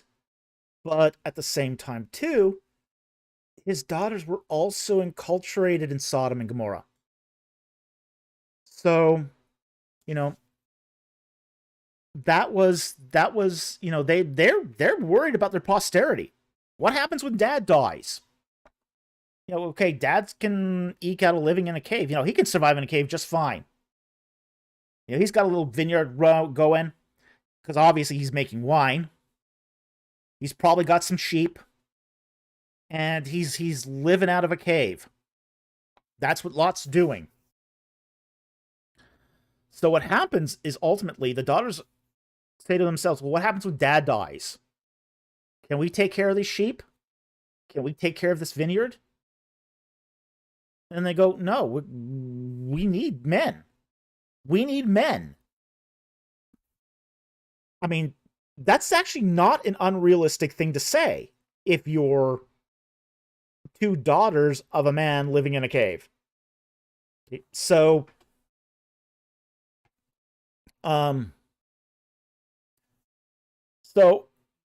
what would have been the right thing for them to do? Probably would have go to Zoar. Probably go back to Israel and see if they could find mates there. Okay? But that's not what happened. Mama says here, he isolated them without hope after raising them in one of the worst environments in antiquity. Yeah, absolutely. As grooms as what they did was, gross, I think you mean, they are not unsympathetic characters. Yeah, exactly. Yeah, gross. I kind of figured that out. Um, but yeah, that's what's going on here. Is Lot is one of those sorts of guys that doesn't do anything halfway. Yeah, he understands his mistake with Sodom, but he does sort of the other extreme instead. He goes on one side of the pendulum and swings right to the other side. Goes from being in the city to being in a cave. No middle ground with him. Not at all. And he's not going to go back across the Jordan. He's not going to go back across the Jordan with the tail between his legs. Okay? Which probably would have been better for him. It probably would have been a lot better for him if he had. His family's been decimated. His family's been decimated. His wife got destroyed. He lost most of his stuff. He probably should have gone back to Abraham, honestly, and said, hey, is there another parcel of land in Canaan that, maybe I could eke out a living in? Maybe go back to Haran. That might have been another alternative for him. Go up to Haran instead. He still had family up in Haran. So I think there were other options he could have pursued, but he decided to take that course of action. But it would not have been a good future for his daughters. So his daughters did a definitely wrong thing to ameliorate their bleak situation. So, Mama says, could he have gone to Abraham? Wasn't a real option. Well, part of the reason for the divide to begin with was because their flocks were getting too big. Both men had large flocks. And the shepherds from each man's flocks were starting to get in fights with each other. Okay? So they needed to separate ways to keep the shepherds from fighting with each other. And that's when Lot said, okay, there's a great piece of land, looks like a great piece of land across the Jordan, I'll take that. So I think that he could have, given that he had no more flocks left and no shepherds left, could he have come back to Abraham? Well, at least he could have asked for some help. Because Abraham was aware of what was going on. Yeah, he prayed for Lot. He prayed for him. So,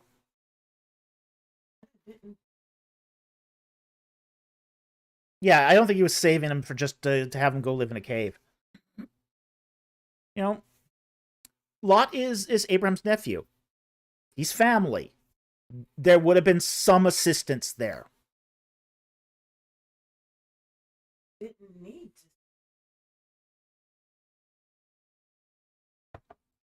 Abraham did his part. Yeah. Mama says Abraham could have sought him out after God told him what he was going to do. Except Abraham was told not to leave the land. He was supposed to stay in his lot, his parcel. So it would have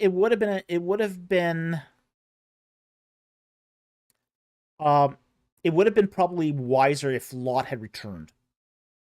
That's also a way the enemy can is to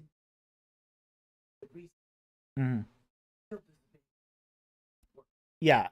For Abraham to leave, Canaan would have probably been disobedience, and it probably wouldn't have ended up well. So, yeah, he could have sent people to get Lot if he knew where he was, but nobody knew where Lot was either. He went in hiding. A cave was pretty good. Yeah, a cave is a pretty good place to hide. Unless you're hiding from Romans. Romans are more thorough. Okay? But You know, I don't think there was any finding lot. Okay, so um, Do you think that was a pride issue? That he did.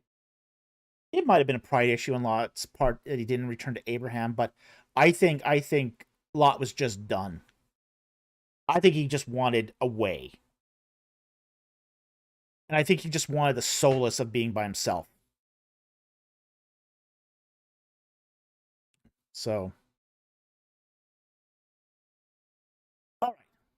I want to thank Jack Ray for 20 Egypt in the Bible memberships. Thank you so much for the support of the channel. We really appreciate it. It helps and it keeps food on our table, and we really appreciate that. Thank you so very much.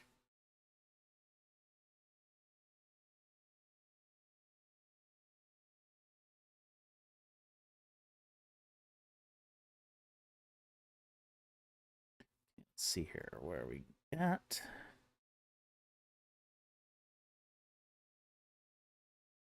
Okay.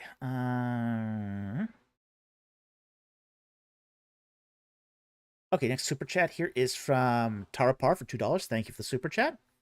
What do you think about Egypt's new capital project? I think it's ambitious.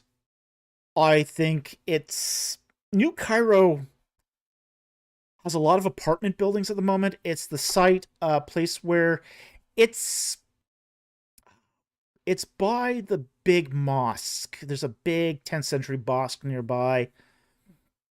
The Museum of Egyptian Civilization is there, which I've been to. It's an okay museum. It's not as good as the gem, but it's okay. A lot of apartment buildings there. They're building a lot of apartment buildings there. I don't know what their plans are long term for it, but I know it's supposed to be their new capital. Because they want to move out of Cairo, because Cairo's kind of a slum. They basically want a gentrified capital. That's what they want. Yeah, the difference between, say, apartment buildings in the new capital area versus the old is they finish those buildings in the new capital. Okay, you fly over capital of Cairo, or you fly over Cairo, and you see tons and tons of unfinished apartment buildings. They keep building up until they just stop. It's really weird. You see this all over Egypt, where they start to build an apartment, and they just build until they stop building. They don't put a roof on it. It's just crazy. No, yeah. Wouldn't that make the weather go all the way through? What weather?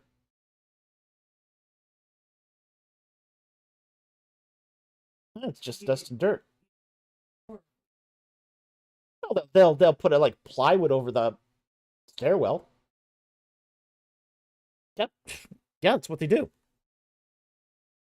Yeah, it's like an unfinished floor of the apartment. They just stop with an unfinished floor of the apartment, and then put a plywood over the stairwell. Sometimes the locals there will break through the plywood and put a pigeon coop up top there. Yeah. But it doesn't make for good, nice architecture. It looks really nasty and unfinished. Mom's laughing at what weather. It's just dust and dirt. Yeah, well. They do occasionally get rain, but so rarely.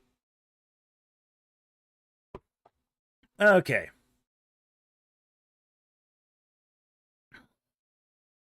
So what do I think about Egypt's new capital project? I think they're trying to gentrify Egypt.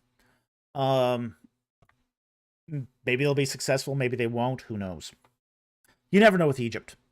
As long as the money lasts, they'll build it nice. When the money runs out, that's it. TBD for $2. Thank you for the super chat. Any updates you can share about Kenneth Kitchen?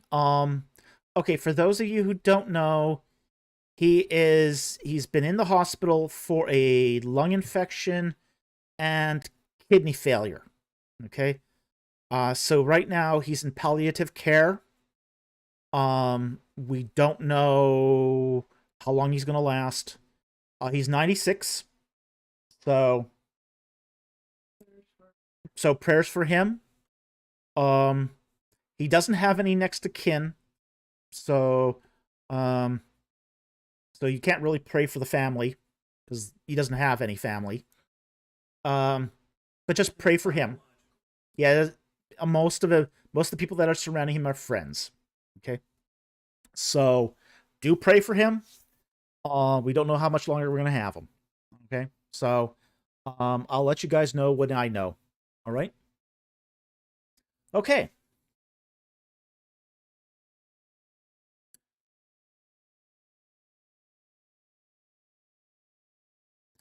Member question from Jimmy the Jew from Philly.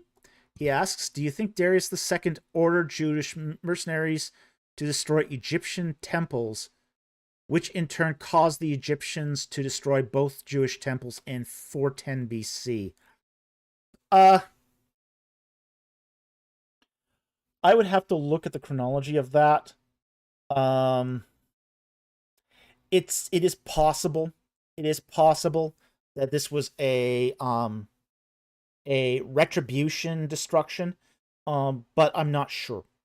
We do know that the Jews at Elephantine were mercenaries. They worked for both the Persians and the Egyptians, so they worked for both. They were mercenaries. They were swords for hire. They were sell swords. And now, from what we gather of the destruction of the Jewish temple at Elephantine, and that's the only one I know of that was destroyed in the 5th century. There's only one temple of Yahweh there that I know of at Elephantine, so I don't know what you mean by both temples. There are some other temples. There's another temple at Heliopolis, but it wasn't destroyed until like 50 AD. So it was sort of a long time in. Those are the two temples I know of in Egypt. The one at Elephantine and the one at Tel Yehudia. But the one at Tel Yehudia was not destroyed in 410. It was destroyed in 50 AD. There was one that was there was a second intermediate period temple at Tel Yehudia that that may have been used by the early Semites, Asiatics. Okay. You read the Anat. Okay, the Temple of Anat Yahoo. Okay, now that's kind of weird. Okay, Jimmy the Jew adds, I read there was a temple dedicated to God's wife Anat Yahoo. Okay, Anat. We don't know about that. Okay. We do know there was the way the Elephantine papyruses worked is that there was worship of Anat, okay, and Yahoo, which is presumed to be Yahweh, but we don't know if there was actually a temple there that was associated with Anat. The archaeology of the ground seems to indicate that there was just one temple, one Jewish temple there. So we don't know of any temple of Anat that was at Elephantine. So from what we know, there was only just one Jewish temple there.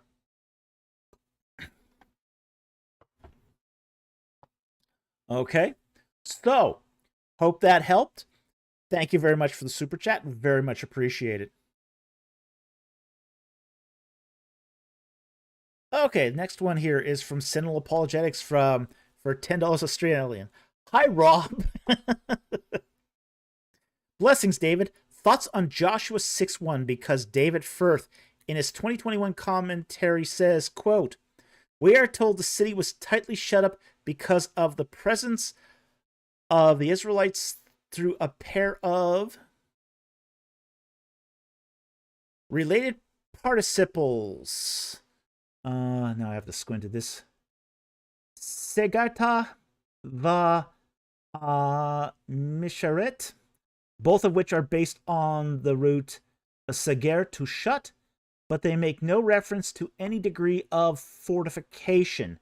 Strongly fortified appears to represent the text of the Septuagint, which changes the second participle to suggest fortification. This appears to be an interpretive change that presumes Jericho must have been a major city.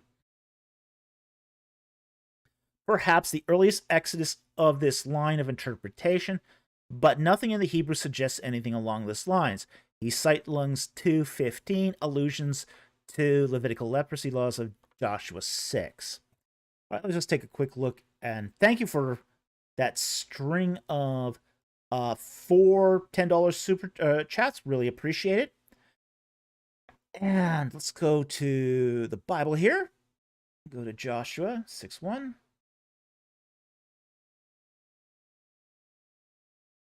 Okay. And the text says, now Joshua was tightly shut because of the sons of Israel. No one went in and no one came out.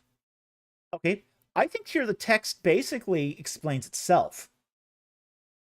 Tightly shut, as in nobody came in and nobody came out. Now, earlier in this live stream, we talked about a qualifier. Okay. We talked about a qualifier. Now, a qualifier, again, is when you take something that's ambiguous and you qualify it to restrict its meaning. So what we got here is the idea of being tightly shut, qualified with no one went in and no one came out. Okay?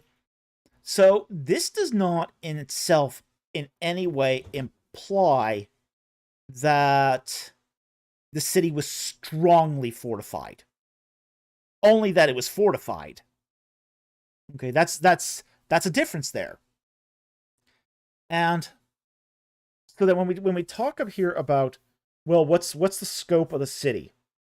Well, the scope of the city is it's a late bronze city with mud brick walls, people living in the walls, and from the archaeology now that it's probably about roughly the size of the early bronze city, so it's not as big as the middle bronze city, but it's still a city. So again, once you start adding that strongly fortified, you're almost at that point entering into the role of eisegesis. You're reading a meaning in there that's not in the original text. So I would not give David First's interpretation here a whole lot of weight. It does, using the Septuagint, a translation, to provide exegesis for the Hebrew text is sometimes a bit dodgy. So again, because they were also, the Greek translators were also sometimes did eisegesis. That happened. So you got to be careful with that. But I agree with you. I don't see that coming from the Hebrew text itself. It's not implied. All right. So it's good to see you here tonight, Rob. Thank you very much for the super chats. Really appreciate it. I kind of hope that helped. Okay, next is Tarapar for $2. Thank you very much for the super chat. Do you see Tohu and Bohu, Genesis 1-2, as spirit beings? All right, I know the answer to that immediately, but let's look at that anyway. All right. And we'll go from Genesis 1:1 to 1:2 here. In the beginning, God created the heavens and the earth. And the earth was tohu vabohu, formless and void. And darkness was over the surface of the deep, and the Spirit of God was moving over the surface of the waters. Okay, do I see that as spirit beings? No, I don't see that as spirit beings. But the thing is, the whole idea of bohu means the tohu and bohu thing is a really odd anyway. Because bohu is essentially formless, not having a form, being empty. What does tohu mean? Nobody knows. It's got no antecedent in Archaic Semitic. It's got no other um, form that is found in other Semitic languages. It almost seems to be a nonsense word. It almost appears to be a nonsense word used to rhyme with bohu. And it's very strange. It's a very strange word. Keeps Learning says maybe it's a coin term. It could be a coin term. Yeah, it's possible. But then again, how do you figure out the meaning if it's a coin term? Okay. But what's it coined from? Nobody knows. And I think this is the weird thing about this, is it's just we have no basis to know what tohu means. It would just be guessing, really. Now, we assume it's formless, but we don't know it's formless. We can guess, but we don't know. Terrapar says the Septuagint is the only clue, right? Even if you take it at face value. But yeah, it is, but they're probably in the same boat. They're probably in the same position. The Septuagint translators are probably in the same position of going, well, what's this? How do we translate this? What does this mean? Well, just use a synonym for bohu. It's got to be something like it, right? Right? Right?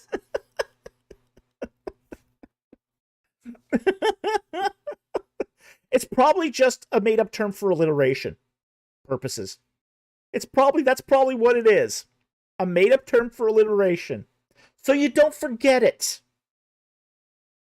Okay? So it's a memory key. So it's sort of this alliteration so that you remember it, because there's a rhythm to the text. So, if you've got that alliteration in the text, you're more likely to remember the verse, the text. So yeah. Did they not have to? Yeah, they weren't taking notes. They weren't writing this stuff down. At least these early chapters that are basically translated through oral tradition and then finally written down in Genesis.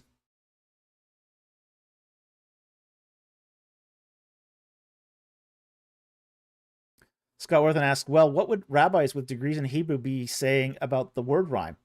Well, the same thing we are.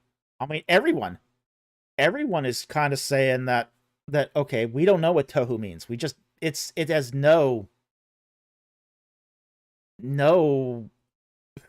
basis in any Semitic language. We have it doesn't appear anywhere else in the Bible. It doesn't appear in any other Hebrew text. It's just a really strange word that only seems to be a nonsense word for rhyming purposes. That's what it seems to be.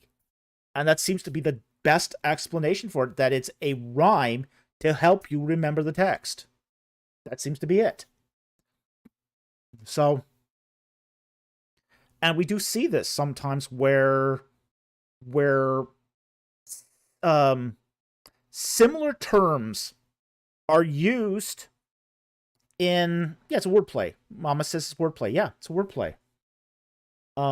Where similar words are often paired so you don't forget them. Like later on in the text, you see similar words used in a pair so you don't forget it. Where is it now? Verse 26, God said, let us make man in our image according to our likeness. Okay? Our image, salem, our likeness, demote. Two words that are very, very similar in meaning. They're cultic images, so you don't forget it. Well, tohu va bohu, you don't have another word in Hebrew like bohu. So they made up one. So again, so you did a wordplay so you don't forget it.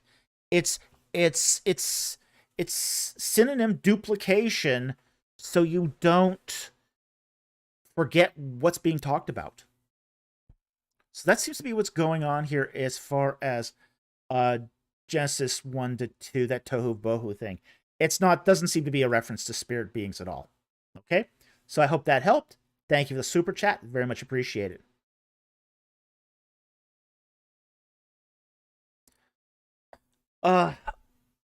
Upsies for $6.99 Canadian. Thank you for the super chat. As a Christian, how do you make sense of God killing infants? Collateral damage. That's what it is. It's collateral damage. What you do in Vegas doesn't stay in Vegas. There are consequences that sort of filter out into the world around us. Okay? When a murderer, a guy, let's say there's a husband who has a wife and kids, and he goes on a murder spree. He becomes a mass murderer in the local community. He finally gets caught. And he's brought before the judge. Okay. It's not just him who pays for his crimes. Everyone around him pays for his crimes. His wife may not have known that she was married to a monster. Okay. Man's lost his job now because he's in prison. So she's got to get a job and support the family. Shame of the community might drive them out where they have to go find a new home in another town and go anonymous. Kids are going to be tormented at school. They're going to grow up with daddy issues because their dad is in prison now. The community has to pay for the trial. Your taxpayer pays for the trial. Taxpayer pays for the incarceration, his food while he rots 60 years in prison. Nobody gets out of this. The prosecutors and the examiners, the medical examiners, might be emotionally scarred from examining the remains. There's all of these consequences that happen to the people who aren't guilty of the crime. So then, when infants are, say, haremed, in the case of, say, Joshua, there's no good alternative to keeping them alive. Okay? Or to killing them, essentially. Because of the consequences of the parents' actions. Okay? So what happens is, if you... Let's say you take a city like Sodom, and instead of wiping out the whole city, you just kill the adults. Say, like for example, what happened in Egypt where the angel of the Lord went through and just killed the firstborn. Let's say the angel of the Lord went through Sodom and killed just the parents. Okay, fantastic. What happens to the kids? Very, very bleak future. Okay? In that society, what happens is, okay, the kids will soon starve. They'll run out of food because they can't farm. They're too young, they're too small, they don't farm. Some kids will resort to cannibalism. Oh yeah, that's good. That's awesome. Yeah, let's kill off the parents and have the kids resort to cannibalism. Yeah, fantastic. You can't integrate them into, say, other societies because they'll grow up and start seeking vendetta against maybe Yahweh worshippers who they blame for killing off their parents. So, you can't adopt them in. And even if you did adopt them in, they can't inherit the land because of the clan structure. So, they're not going to be farmers. They can't go to the cities because they're populated by Levites. Not at the time of Sodom, of course, but let's say it happened later on. Okay, like for example, let's take that to Jericho. Let's say in Jericho you just killed the parents and kept the kids. Well, same deal. You can't adopt them. You can't keep them alive because of clan retribution. You can't just leave them there because they'll turn on each other. They'll get sick and die in the streets. They'll starve. They'll cannibalize each other. Some will resort to gang warfare and start killing each other, and that violence will spill over into other communities. There's not a good alternative. There really isn't. So if you harem the whole adult population, you pretty much are forced to harem the infants as well. There's no good option here. But because of the actions of the parents, that spills over into the unintended consequences among the children. Oh yeah. So it's unfortunate. Nobody wants the kids to die. Nobody wants the infants to die. But there isn't a good alternative either. Not in that society. Not in that day and age. And yeah, we do have to struggle with that. We do have to come to terms with, yeah, that's the best you're going to get.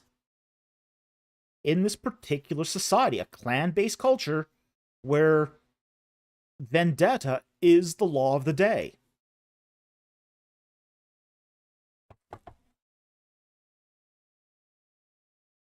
So, that just happens in those societies. So, but then again, too, we don't have to justify that as Christians either. It's not something that we can say is, okay, we don't have to say it's the best way to go, because we've got other alternatives now. We've got a social safety net, thanks to Christianity. Christianity started orphanages and hospitals and ways of dealing with this that just weren't available back then.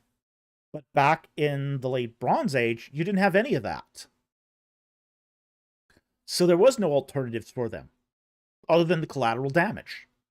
So that's unfortunate, but, that's how we have to make sense of it, because that's the context of the time. John F. Kennedy said, "Let us be righteous in our own time." And what he's saying is that you can't vilify the past for what the past couldn't avoid. You can only avoid what doing wrong in the future, in the present. So then, you really have to keep the context, historical context, in mind when you look at these passages. And that what's going to eventually develop out of this is stuff like orphanages and hospitals and caring for the sick and caring for the needy. But that's going to develop out of this because of this. So that's how we make sense of it. It's the overall takeaway here is it's collateral damage. So I hope that helped. Thank you for the super chat. Very much appreciate it. Jack Ray gifted 10 Egypt in the Bible memberships. Thank you so much for that that support of the channel. We really appreciate it. Thank you so very much. Star Wars Nerd for $4.99. Thank you for the super chat.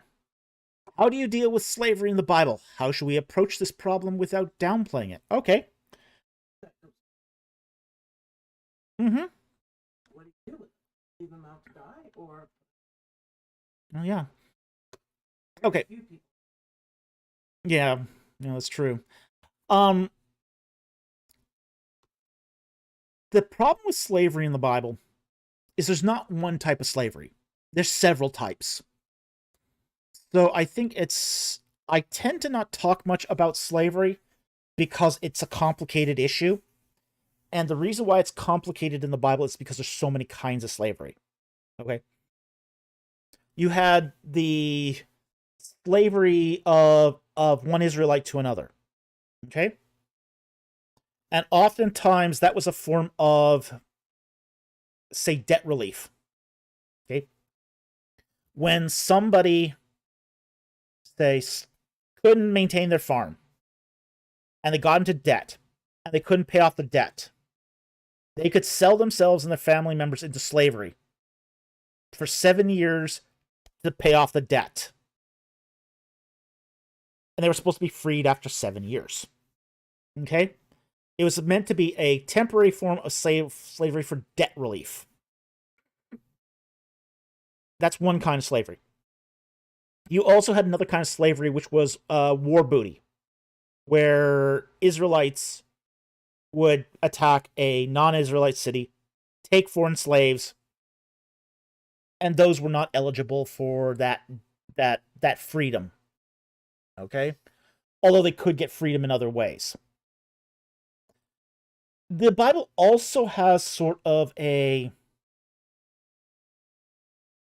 it's one of those things where slavery is not endorsed, but it's regulated. And the Bible does this with certain things, like divorce. Divorce is not approved of in the Bible. It's never condoned, but it's regulated. Okay? So, slavery is something similar. Like, for example, if you're a Levite, you're not supposed to own slaves. You're not supposed to own slaves if you're a Levite. So, now, was there any punishment if you own slaves as a Levite? Well, that's another matter, but, so I think it's one of those things where, you have an entire culture and civilization that, if you didn't have slavery, would cause so much social upheaval and disruption that no one would simply follow it. So I think this is one of those places where the Bible is condescending to mankind's sinfulness. The Bible would prefer you didn't keep slaves, but if you did keep slaves, this is how you were to treat them. Like, for example, if you hit a slave and he loses a tooth, he can go free. He gets his freedom. Okay? And that's very unlikely, like what you see in the other ancient Near East. So, it regulates it. It regulates it quite deeply as opposed to other ancient Near Eastern cultures. Slaves in Egypt didn't have it that good. Okay? But it's a complex issue, too. It's very complicated. Not one statement will cover every type of slavery and every circumstance of slavery in the Bible. And again, it comes back to when you get that sort of highly regulated environment, it's usually because the Bible or the government, depending on which one, isn't condoning it. That's why there's so many laws around tobacco in the United States. There's a lot of laws around tobacco because it's not condoned, but it is regulated. Same thing with slavery in the Bible. It's not condoned, but it is regulated. And just because it's regulated does not mean it's condoned. So there's a lot to this. There's a lot to this. It's not something that one can really engage, say, at a debate level without doing a lot of study. The literature on this is huge. It's massive. A lot of literature on slavery. There's new works on, peer-reviewed works on slavery coming out every year. It's almost a full-time specialization of its own, and you really have to keep up on it to really sort of do the topic justice. And I don't keep up on this topic, honestly. It's not an area of my interest, so I'm really not the best person to ask on this anyway. So I am going to sort of caveat this as this is outside of my wheelhouse. It is a specialty. I would recommend guys like Richard Averbeck, who have done a lot more work on this than me. And I would recommend that you go to sort of the subject matter experts on this. Okay? But that's sort of my take on this.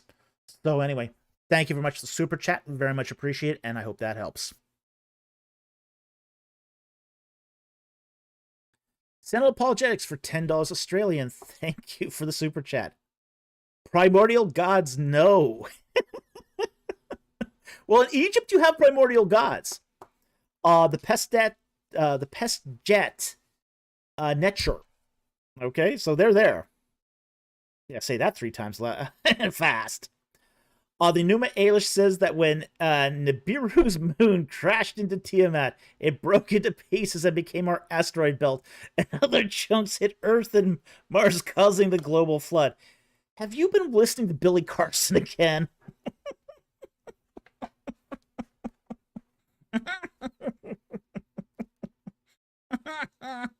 That sounds a lot like Billy Carson.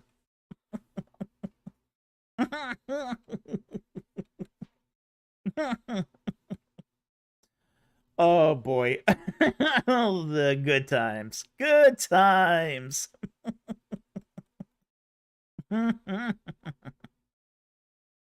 Okay, let's see if there's a follow-up there. I just want to take a look to make sure I'm not missing anything here.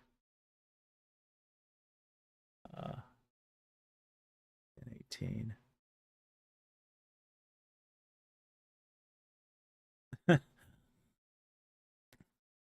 Okay, nope, no follow-up there, but yeah. Boy. Yeah, Rob. Um, I mean, Corville would have loved this stuff. Corville would have loved this. So it's Sitchin. Sitchin would love this.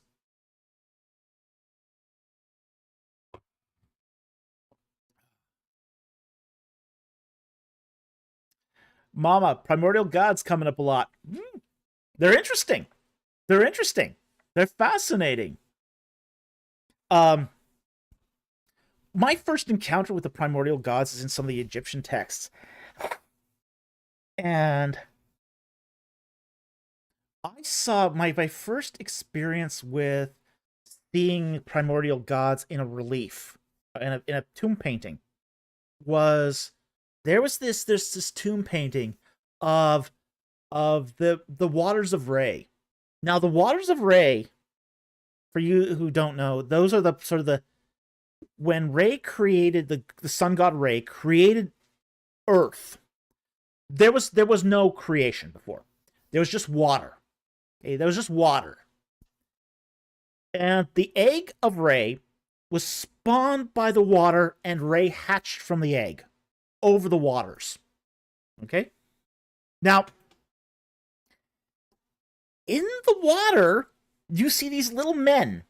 Okay? And these are labeled the Pesh Jet Netcher, the primordial gods. They're part of the primordial waters that Re sprung out of. So, it was really interesting, and the Egyptians don't really talk about the primordial gods too much. They're there. It's really interesting because it's part of their mythos. It's part of their myth, and seems to be part of the myth of a lot of ancient Near Eastern religions. That there's a side effect, and it's not that these promoted gods have much power, but they seem to have been created along with sort of the universe itself. So with the waters of creation, they're there. They're not created by Re. Re creates the world and the universe. Re creates the moisture and the air, Shu and Tefnut. And Shu and Tefnut get together, have some spirit critter babies, and those are your gods: Osiris, Nut, Geb, heaven, earth, all the created order. Okay? But the primordial waters seem to come stocked with these primordial deities.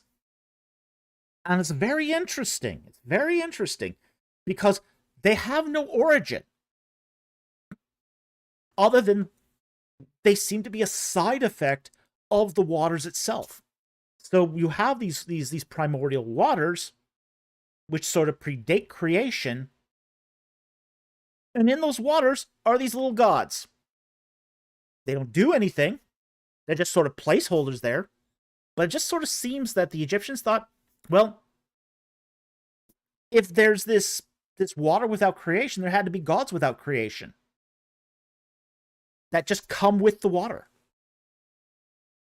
So it's fascinating. It's a fascinating little sort of side rabbit trail for these of this particular religion. Mama says they also don't seem to have any purpose or goals. No, they don't. No, they're just they're sort of, you do see them referenced in texts. Like you do see them referenced in the Pesjet Necheru. You do see those referenced in a lot of texts. You don't see them, they don't have any purpose, they don't have any goals. They're just sort of the foundation deities. They were there when creation happened. They watched. They saw. They filled a niche. It's probably the best way to say it is that the material creation could not have happened without a spiritual creation side effect. And this does seem to be something that permeates ancient Near Eastern religion. Like, for example, creation in, say, Israelite culture doesn't happen without the secondary creation of the chaos monsters. God creates heaven and earth,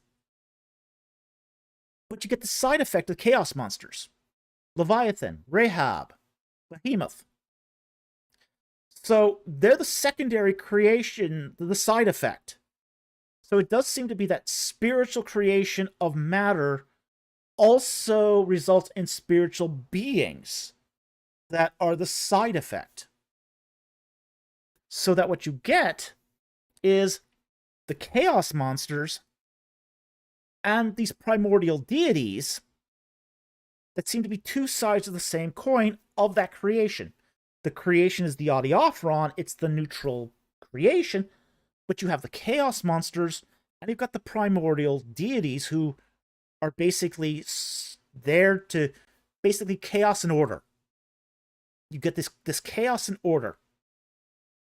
And so that when the main deity, the creator deity, vanquishes, destroys the chaos monsters, the primordial deities are, in theory, supposed to fill in the gaps left by the chaos monsters to sustain the creation. So that seems to be what's happening here with those primordial deities, is they're these minor deities of order that are the side effect of the creation in the same way that the chaos monsters are, but the chaos monsters have to be vanquished for the material creation to stabilize. So that seems to be their only purpose, is to be that placeholder to fill in the gaps for the chaos monsters. But they're the side effect. They're the side effect. The chaos monsters are a side effect. The primordial gods are a side effect. Once the chaos monsters are vanquished, the primordial deities are supposed to fill in and keep creation stable. Well, if the primordial deities abandon their posts, well, there goes your stability. Okay. Chaos critters. Yeah, chaos critters. Right, Mama? Chaos critters. But yeah, you do see these in Egyptian religion. There's references to them in Mesopotamian religion too. So yeah, it's cool to see that, but definitely not Sitchin stuff. Okay. So so thank you, Rob, for that super chat. Really appreciate it.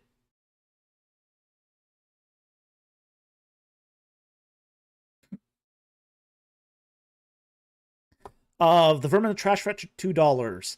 How should spouses treat each other? Be specific. Spouses should treat each other with respect, with dignity. There should be sexual relations between spouses. It is the sign of a healthy marriage that spouses have a healthy sex life. Okay? And you heard it from me. This is something that was meant to be in the creation. It's meant to be in a biblical marriage. And God sees it as good. Okay? The only time that spouses should abstain from having a healthy sex life is for the purposes of fasting and prayer. And the New Testament is really clear on this. Okay? And with that said, a healthy sex life should be affirming. Okay? It should be affirming to one another. It should not be degrading. Okay? Stay away from the porn, men and women. Both you guys, stay away from the porn. Okay? It's not healthy. It doesn't mean they lead to a healthy marriage. It doesn't lead to a healthy relationships. Okay? So, a man should love his wife. Period. And a woman should respect her husband. Period. That's not a negotiable. Okay? Don't beat your wife at all. You know, she's precious. She's a gift from God.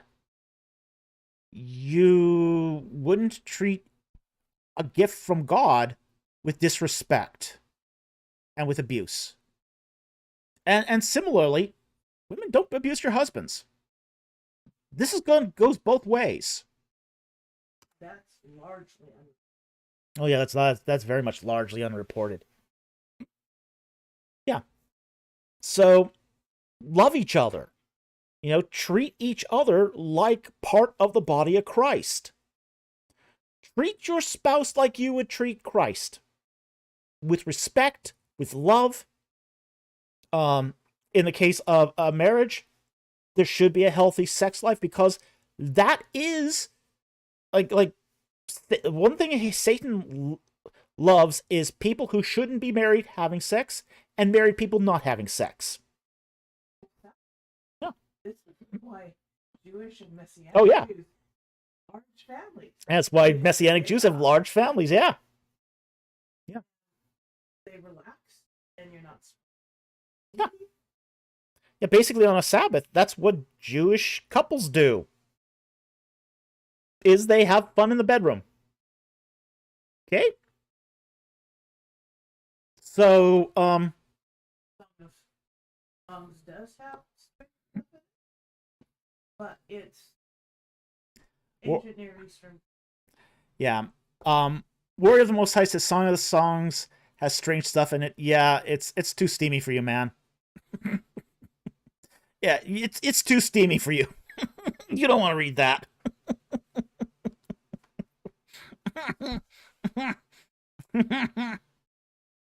Yeah.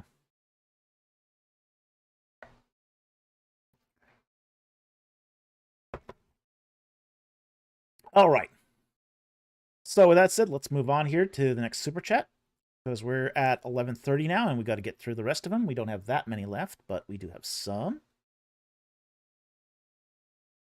Okay. Very generous super chat from Inspiring Philosophy for $20. Thank you for the super chat. It's good to see you here.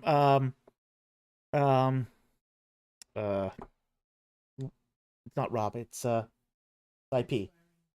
Mike. Mike. Yeah, Michael Jones. Sorry. It's been a long day. So thank you, Michael, for that super chat. Very much appreciated. And he's trying to jerk my chain here. And he goes, is Douglas Petrovic a great scholar or the greatest scholar ever? Define that, which both choices are wrong. By the way, do watch the live stream I had with IP and me yesterday on his channel. We had a great little live stream going yesterday. Another 24 hours for sleep run for Dr. Falk. Yeah, I didn't get much sleep last night. I had to be up this morning for a bunch of deliveries, so I didn't get much sleep at all last night. And frankly, I probably will not get more sleep for the rest of the night, so I'll probably be going to bed around 10 a.m. tomorrow. So yeah, it has not been a good run for the last couple nights. Now the Douglas Petrovic thing. Whoa. Yikes. Ooh. He's the one guy I've never popcorn reviewed yet. And every time I think about popcorn reviewing him, it turns into something like an 8-hour stream. There's that much wrong with what he says. I remember there was this one time when he got interviewed on a channel, and it was just like, you're joking, right? It was just so much material, so much material. It's just like, what do I do with all this? You know, like for example, our popcorn reviews, we try to keep them to around the 2-hour mark. And, you know, we keep them to the 2-hour mark because, you know, people start dropping off and losing interest after 2 hours. Although, I guess some people would love me to have the 24-hour popcorn review. That's not a suggestion. Okay? Do not get your hopes up about a 24-hour popcorn review. Not happening. The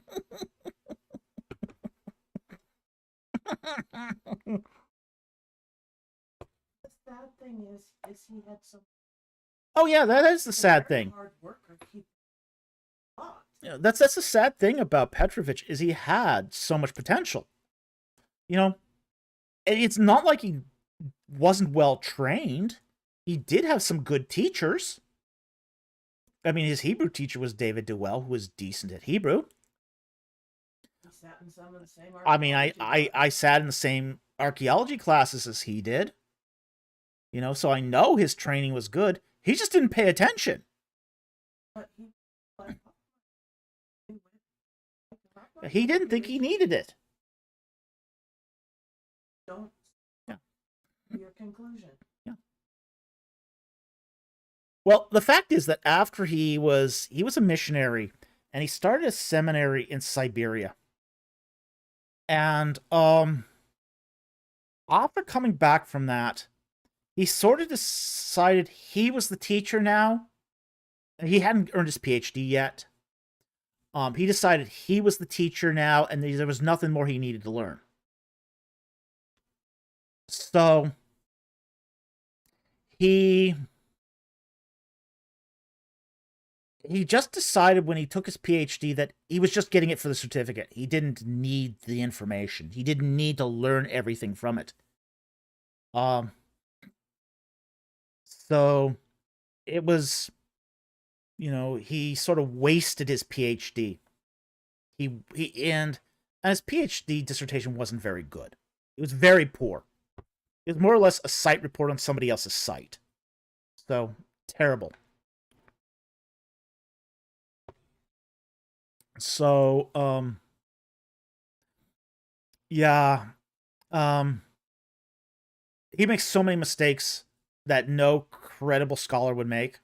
That it's just, I mean, he's still maintaining that Ramesses II reigned for 77 years. Nobody believes this.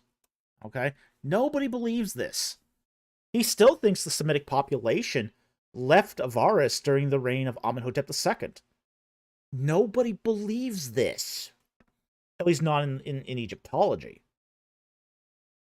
So, you know, he does some strange stuff. Terrible. Siberia. Yeah, Russia. Yeah, not Mongolia. Siberia. Yeah, so you gotta give him credit for. Oh yeah. Yeah, he definitely has motivation. Look, the guy's resourceful. He's incredibly resourceful. He knows how to work a audience.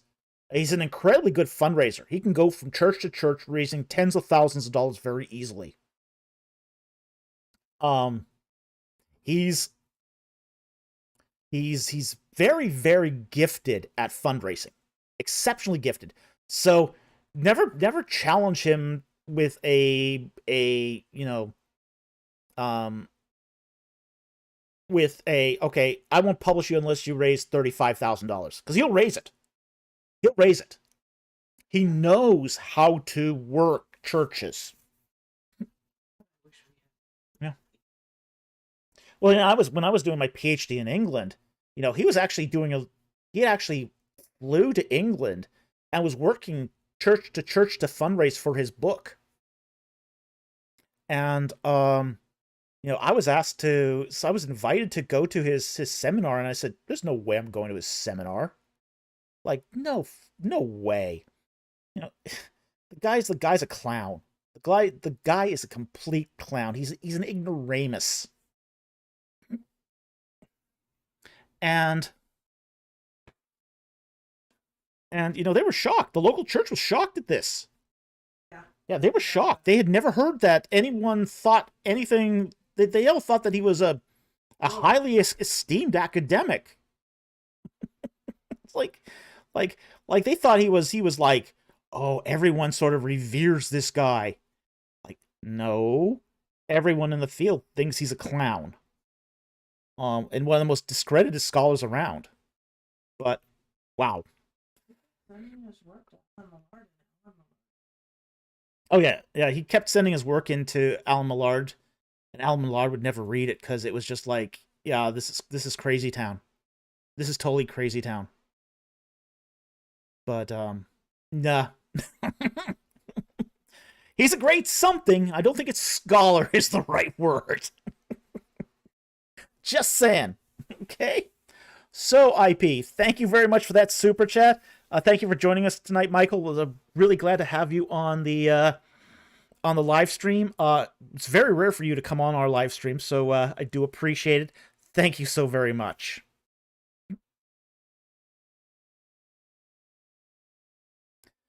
Okay, Sentinel Apologetics for $10. Thank you for the super chat. Slammerin. Oh, don't hold back. Say what you really think. Fuck. Well, I get it so much. It just kind of becomes annoying. I'll basic people go, oh, well, you should, Dr. Falk, you should really consult Dr. Petrovic on this. It's like, what? Huh? Dr. Petrovic is a subject matter expert. You might have heard of him. No, we just know him personally. Like, you're kidding me, right? Like, you're joking. You're joking. But these things are all just being so wasted. Oh yeah, I mean, the guy is very zealous. The guy's very zealous about it. But, all of that is zeal without knowledge. like, dude, I know Petrovic better than you will ever know him. I went to school with him, okay? I attended the same classes as him. Okay? I know exactly who he is. He comes up when you and I are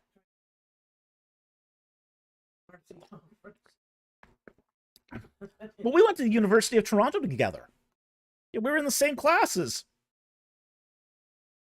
And he was just as much obnoxious then as he is now. Yeah, so not exactly. I've known him since 2010. I've known him since 2010. Known him for a long time. I've known him for a long time. Yeah. I mean, he was doing his PhD. I was doing my third master's degree. Like,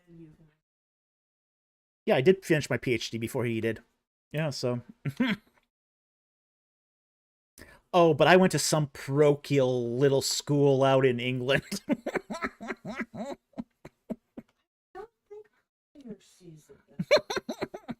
don't think anyone sees it that way. No, it's kind of... Yeah, he's of the good luck with that. Yeah. Yeah, that's because he's had he's had some when he's tried to take me on head on, it hasn't gone well for him. So I think he's kind of learned that. So, when Roger Young tried to pull him into the argument with me and him, Petrovic's response was, yeah, have fun with that. Have fun with that. Yeah, he wasn't. He didn't want anything to do with that.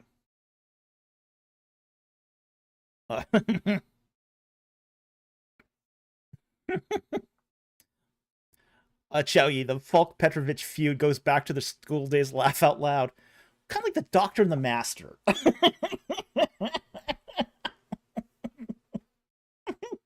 Both Time Lords.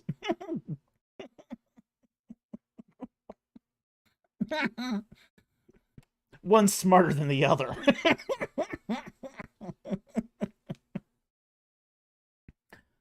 One paid attention in school. Yeah, that's a shame. It is a shame. Education, but that just goes to show you can have the best teacher. Yeah, it does You show can that you lead a can. horse to water, but Yeah, it does. My producer's right here. Is you can give people the best teachers, and they just like a horse led to water. You can't make them drink. Jack Ray actually. Draco. Jack Ray, Draco Malfoy Petrovic. Very similar. Somebody with great potential. Oh. Jimmy the Jew, how did anyone approve his dissertation? Politics. Okay. I can tell you who his dissertation committee was. It was his advisor, R.K. Harrison. Not R.K., but Harrison was his advisor. And the external examiner was Lawson Younger. Now, here's what you have to know about Lawson Younger. Lawson Younger has a cowardice stripe a mile wide. He's a yellow stripe down his back a mile wide. He will not put anything on the line. So, he's not going to fail Harrison's student because it might build bad relations. Okay? So, instead of taking the courage of M-filling him, giving him a Master's of Philosophy, which is an option, which is what should have happened, Lawson approved the dissertation, even though it was not up to snuff. Okay?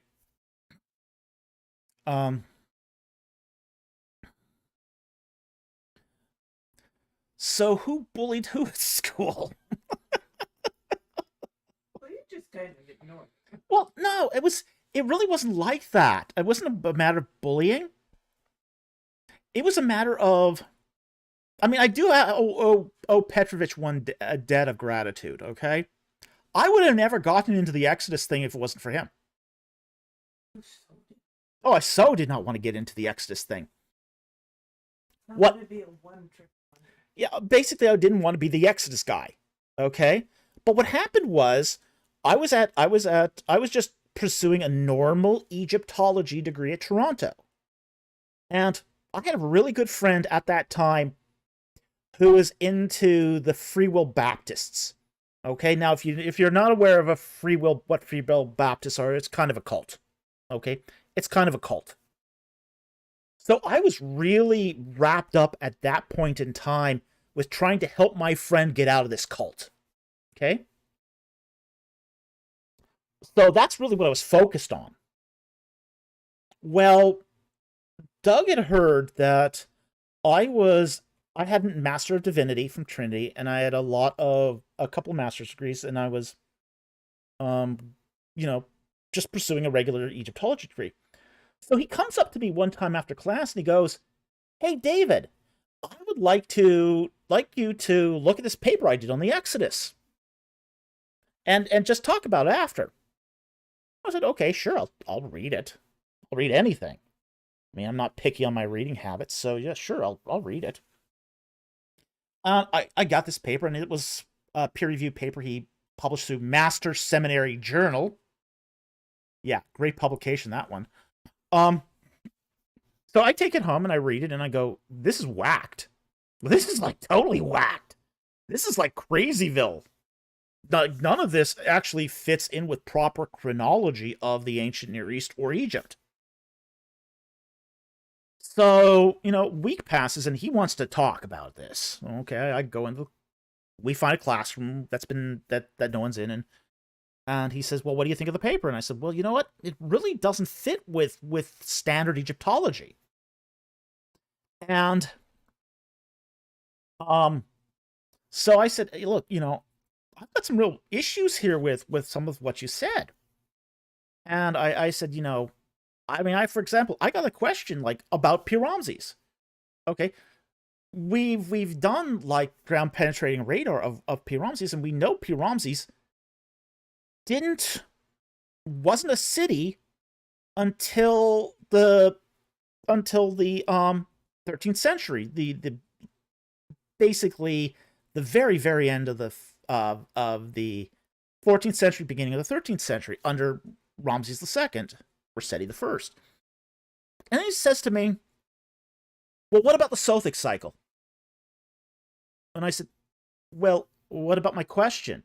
How do you explain that the city of Ramses, the storage city of Ramses in the Bible, isn't any earlier than roughly 1300 BC? Oh, don't worry about that. Let's look at the Sothic cycle. Wait a minute, Doug. Answer my question. Because if you can't answer that question, why am I supposed to accept anything else? The Celtic cycle is more important. Well, why is it more important? Because it is. And I was like, okay. At that point, it was like, am I dealing with a rational human being here? So it was just like, I was just like, I better sort of look at this whole Exodus thing and sort of make up my mind on this, because, this is what I'm engaged with now. Now, at the time, I didn't know Petrovic was going to become a leading figure in the early Exodus date community. I had no idea. So for me, it was just like, I think that's probably the reason why God took me to Toronto. So it's all Petrovic. It's all Petrovic's fault. We can blame the Toronto on Petrovic. Remind me just to walk up cold blood and say, next ETS and mercy. Yeah. I think it's reference. Yeah, so, it wasn't a matter of one bullying the other. It was more of a matter of who was the bigger pest. And essentially, he would make a pest of himself. He would make a pest of himself at Toronto, and it was kind of made things bad for the rest of the Christians there, who just wanted to study and get through it. So, yeah, he had that reputation of just being obnoxious. So anyway, that's sort of the story about my beginnings with Petrovic. He'll say, like, for example, I've heard him say on the radio that we started off as fast friends. No, we were never fast friends. We were never friends. I don't know where he got that impression from. We were acquaintances, but we were never friends.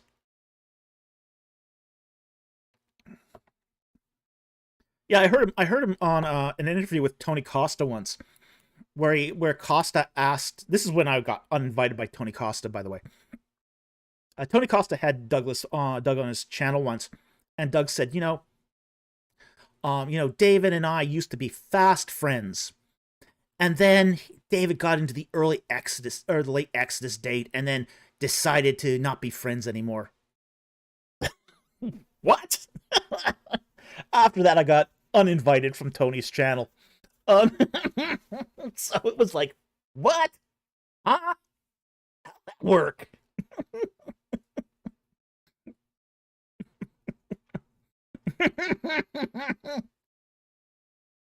Wow.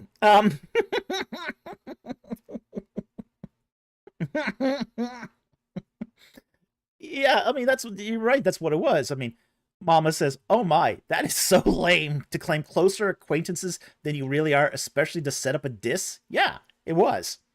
It was totally.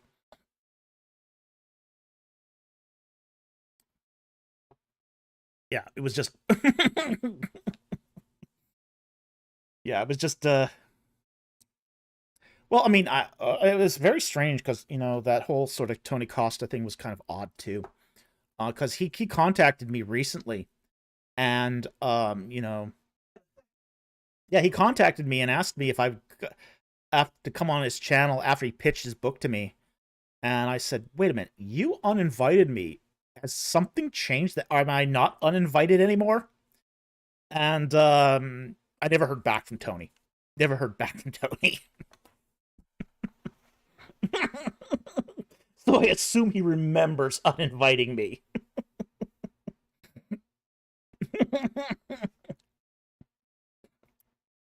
Yeah, nice. Don't unsubscribe, Tony Costa.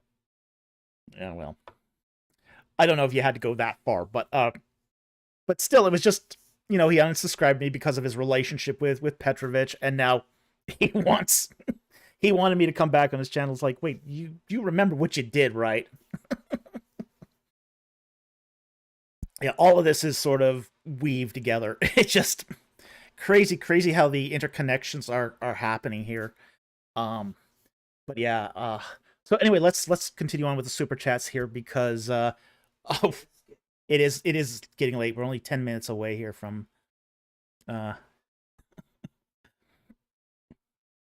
okay, next one here is from Sentinel Apologetics for 10 Australian. Thank you for the super chat. And he goes, I think Firth agrees with you. He responded to the NIV, ESV, etc. They translate it as strongly fortified via the Septuagint. Okay, cool. I don't think it's strongly fortified. I think it's tightly. Tightly is a better word for this. So doesn't Firth's comment further support the latest archaeological research? I don't see Sager as being, say, strongly. And I think that's the problem here is when we're talking about, say, the meaning of Sager. Sager is not strong. And there are words that can be used here.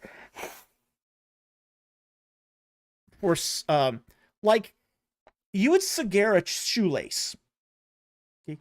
You would Sager a shoelace. But you wouldn't Sager, say, lifting up dumbbells. Barbells. Okay? Okay, lifting weights. You wouldn't Sager that. Okay? A door would be tightly shut. Okay? But it wouldn't be Sagerly strong. Okay? So I think that the use of the Septuagint here to say strongly fortified is not an appropriate translation. Okay, but that's my opinion on this. Sentinel Apologetics for $5. Oh, sorry, 10 Australian. Thank you for the super chat. Firth again. Quote, the Jericho described is a small settlement with some limited security, not a major city. I disagree with him entirely here. The view that the story is unhistorical is rooted in belief that Jericho was a major city, end quote. Well, okay. First of all, the text doesn't say it's a major city. It doesn't say that at all. That's eisegesis. That's complete eisegesis. It just says it's a city. An ear. An ear can be anything from a city to a small town. To hamlet. It doesn't even have to be walled to be an ear. So, it's a settlement. It's irrespective of size. So this view that the story is historical was rooted in the belief that Jericho was a major city. I mean, it is true that it is rooted in that belief, but that belief doesn't come from the Bible. That belief comes from eisegetical reading. And that's an important distinction. What's the source of that belief? It's not that it's the Bible. It's basically our Western reading being poured into the Jericho narrative that people have come to the idea it's a major city. No one has said it's a major city in the Bible. It's also not exactly a small settlement either. So that's, I think, something we need to keep in mind too. is that the size of Jericho is about the same size as Bronze Age Jerusalem. Only about 4.55 hectares. It's not a big city. It's a small city. It's small because of what it is, which is a military outpost. It's basically a military outpost that's watching the fords of the Jordan. So it's not a small settlement, but it's not a major city either. It's somewhere in between. We would call this a small fortified city, is what we would call this. And it's about the size of the early Bronze City. And here's the thing. Nobody would deny that the early Bronze City of Jericho was a city. Nobody would call that a settlement. It had walls, it had fortifications, it was about 5 hectares. Everyone would agree that the early Bronze City of Jericho was a city, not a small settlement. But at the same time, too, it's also not anywhere near the size of, for example, Hyksos. And Hyksos was a massive, massive city. Yeah, Scott Worthen says, Jericho goes back to the early Neolithic, even had an Abel Tower. Yeah, it does. Yeah, that's absolutely true.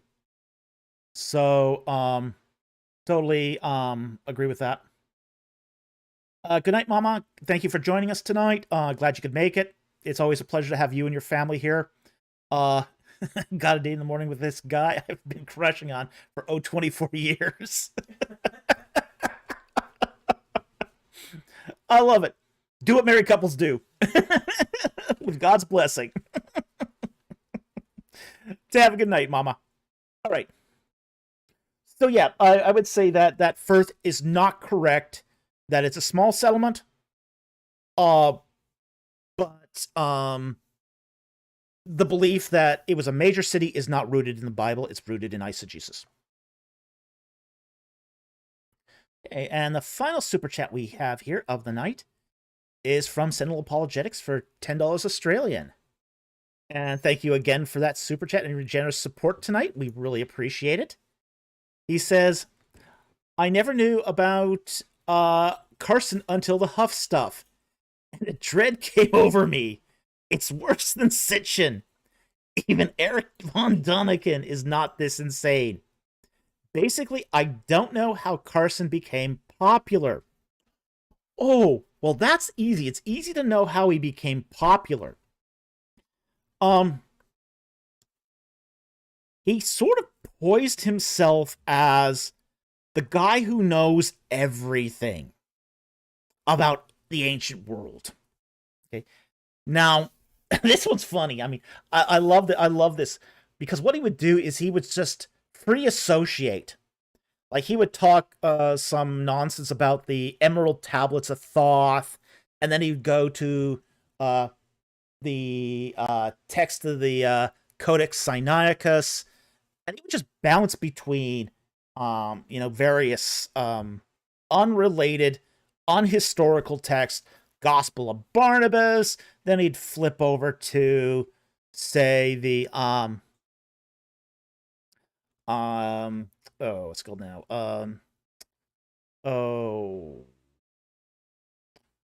The Book of Enoch, and he would just sort of go from one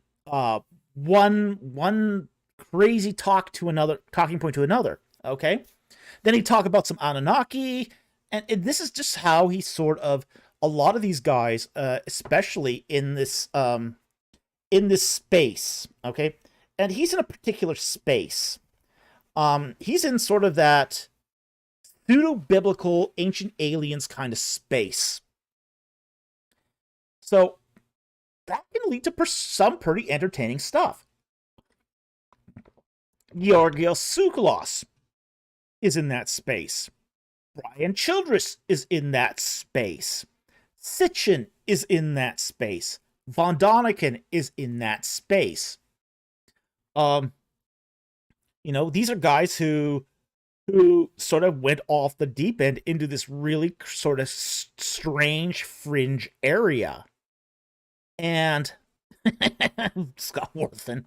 Ancient Aliens is a very bad place, not a safe space. Yeah, well, that's hard to deny. Um, yeah, it's pretty nuts stuff. It's really nuts stuff. But yeah, that's really where Carson's coming from. But because he can say it in a very entertaining way, he got sort of traction on guys like Joe Rogan. That's how he became popular, is by being exposed through the platform of Joe Rogan. That's how he got there. You know? And it's not because he knew his stuff. He doesn't. I mean, he was wacko. The guy's totally wacko, and he doesn't know what he's talking about. But he said it with such confidence, and he said it with just like throwing mud at the wall. Well, what about this? What about this? What about this? You know, what about the Anunnaki? What about the Emerald Tablets of Thoth? What about the Book of Enoch? What about the Sinai Bible? What about the... And you do that enough. What about Atlantis? You know, it just... You know, some people, some of that is going to resonate with. You know, what about the moon crashing into the Earth and the fragments of Mars and hitting Venus and all that stuff? It's just like, what about the circadian rhythms of Mars? You know, how it coincides with human circadian rhythms more than the circadian rhythms of Earth. Isn't that an amazing coincidence? So humanity had to come from outer space, particularly Mars. It's just like, oh man. It's like, oh geez.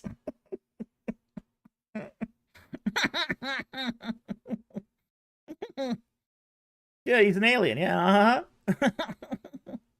Jack Ray. Suklas jokes about himself. It just makes him money. Yeah, he's in it for the cash. Yeah, Suklas is in it for the cash. I don't know if Suklas really believes it. Okay. Some of these guys, we did a video a few weeks back on called Lies, Lies and Damn Lies or something like that. Yeah. Where we talk about or falsehoods, lies, and damn lies. That was it. That was the name of the video. And we talked about the bullshitter. Basically the people who don't care if it's true or not. They're just out there for reasons other than it being true or false. They're putting those ideas out there to make money, to draw a fan base, to be idolized.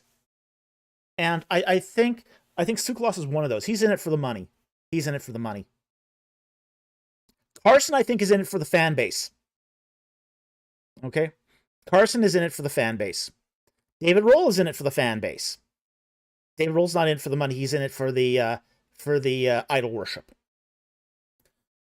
And you do get these guys out there, these BSers, who, are not really serious about the discourse. But how's the average person supposed to know, be able to discern who is serious about the discourse and who isn't? I had a guy come onto my channel just recently, talk about what was that guy's name now? Just see, what was his name again? Who came onto my channel and talk about the greatest chronologist that ever lived. And his name was... let's see here. So great. Brashears. Jason Brashears. Now, this guy's a nut. You don't know the guy's name off the top. Yeah, I don't know his name off the top of my head. But he comes onto my channel. He goes, "Well, this is the greatest chronologist that's ever lived, and his name is Jason Brashears." It's like, who?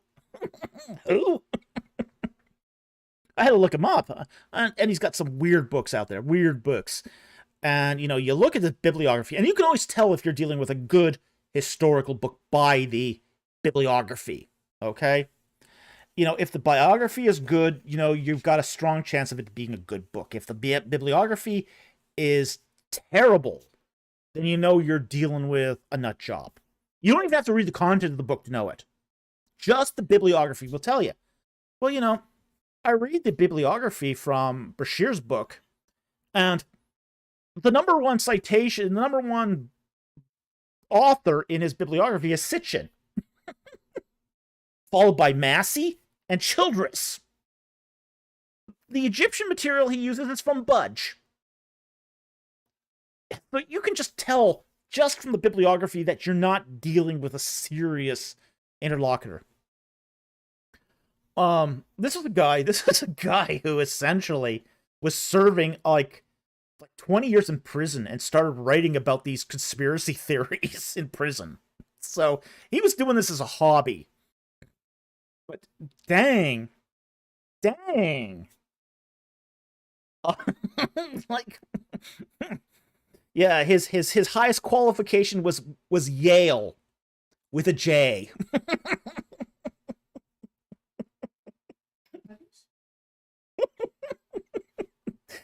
J-A-I-L? Oh. Janssen from Yale.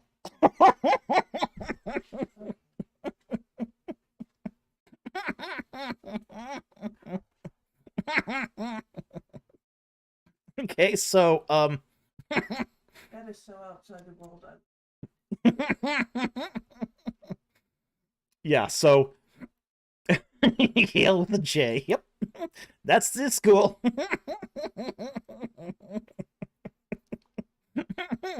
Yale bird, quoth the raven nevermore. Yep.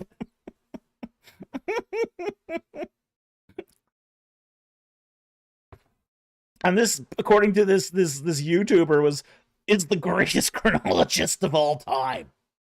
Doesn't have a PhD, doesn't have a degree. But he served a lot of time in his studies.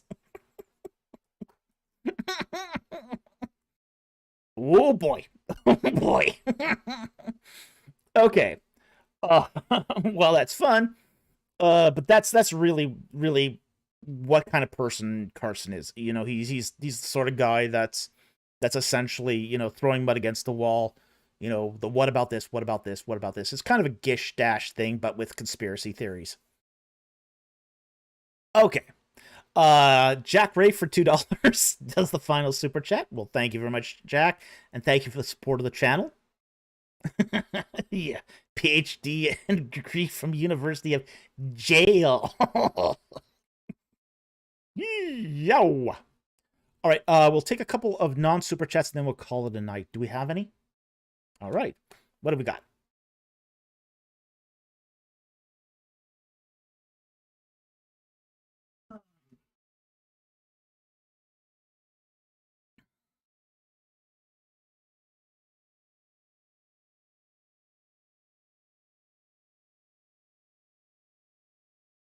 Oh, I mentioned uh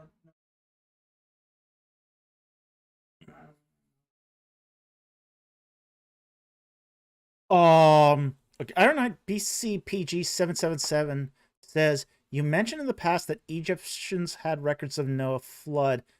What evidence is there they not only had knowledge of Noah, but the records itself? I've never said that. Okay, I've never mentioned that the Egyptians had records of Noah's flood. I don't know where you got that from, but you didn't get it from my channel. Okay?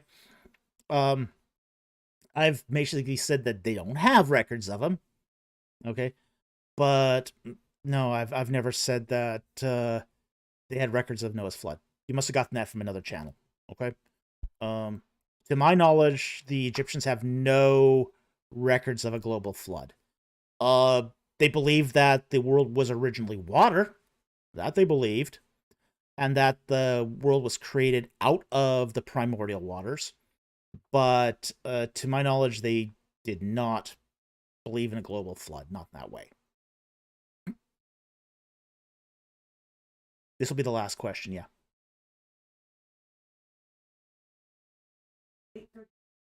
836. Work.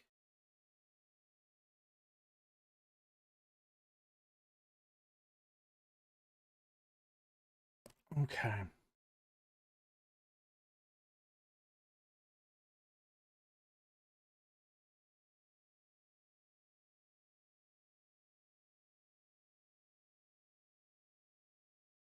I'll actually take Sarah Kaplan's one last, but I'll take 836 too. Because I can answer that last one really fast. All right. Rurik asks, what's your opinion on the Shepherd of Hermas? Is it biblical? If not, what makes it so? Okay. I don't think the Shepherd of Hermas is a biblical book. It's a book written by Christians, okay, but it's not part of the canon. I know there were a lot of people in the first few centuries of the Christian church that thought it should have been part of the canon. There were people out there that did read the Shepherd of Hermas in church services, but it was one of those books that disqualified itself. The problem with the Shepherd of Hermas is Hermas himself. There doesn't seem to be one Hermas. It seems to be a book on the family of Hermas. Okay? That this is a multi-generational book. So it doesn't there isn't an inspired author to go with it. So it was seen later on in the time of the early church, especially when people were questioning about certain debatable books, and there were books that were hotly debated right up until the 3rd century. Hebrews was a hotly debated book. 2nd Peter was a hotly debated book.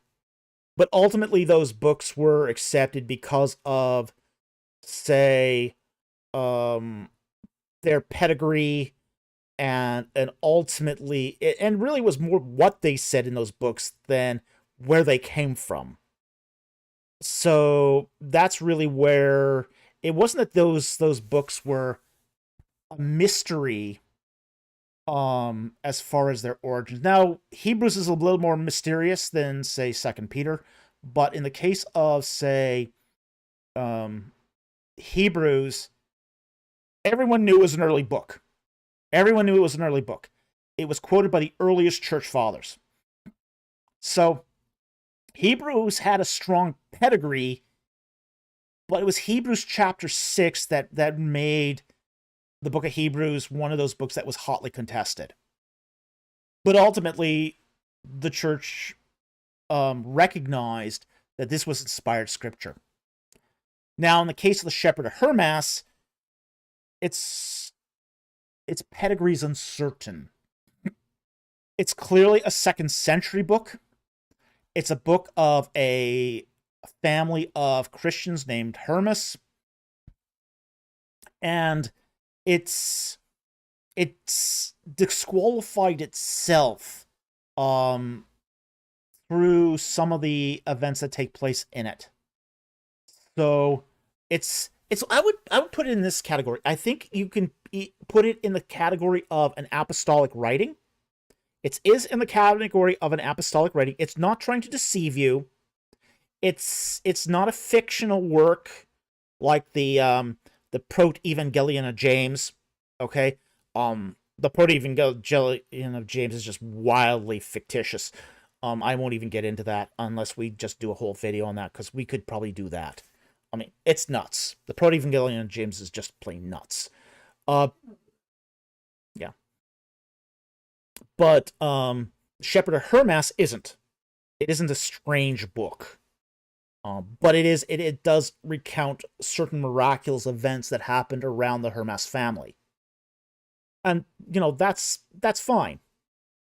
Um, Scott Worthen, perhaps Shepherd of Hermas is contemporaneous with the Didache. The Didache actually comes slightly before. Shepherd of Hermas seems to be mid 2nd century, whereas the Didache seems to be early 2nd century. So, they aren't quite contemporaneous, but they're close. They're close. They're within 50 years of each other.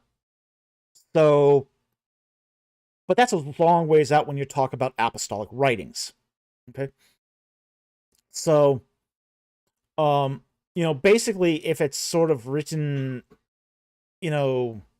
much after John, it's really not going to be it's not going to be given sort of the credence as a apostolic work. Okay. So, yeah, even if it was contemporary, that still wouldn't make it part of canon. But the problem is going to be that that lineage of the Hermas family. That's going to be the sort of the stickler here, because then we're dealing with sort of an anecdotal retelling of what happened to the Hermas family. So, anyway, I hope that helps. Thank you very much for the question. Really appreciate it. But that's sort of where I would stand on the whole sort of Hermas thing.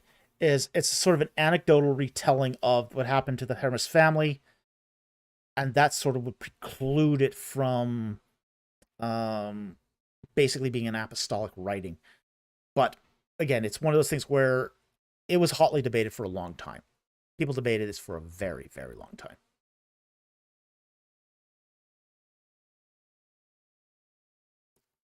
Okay, the final one we'll take of the night is Sir Keplin, who asks, where do you think the Reed Sea was?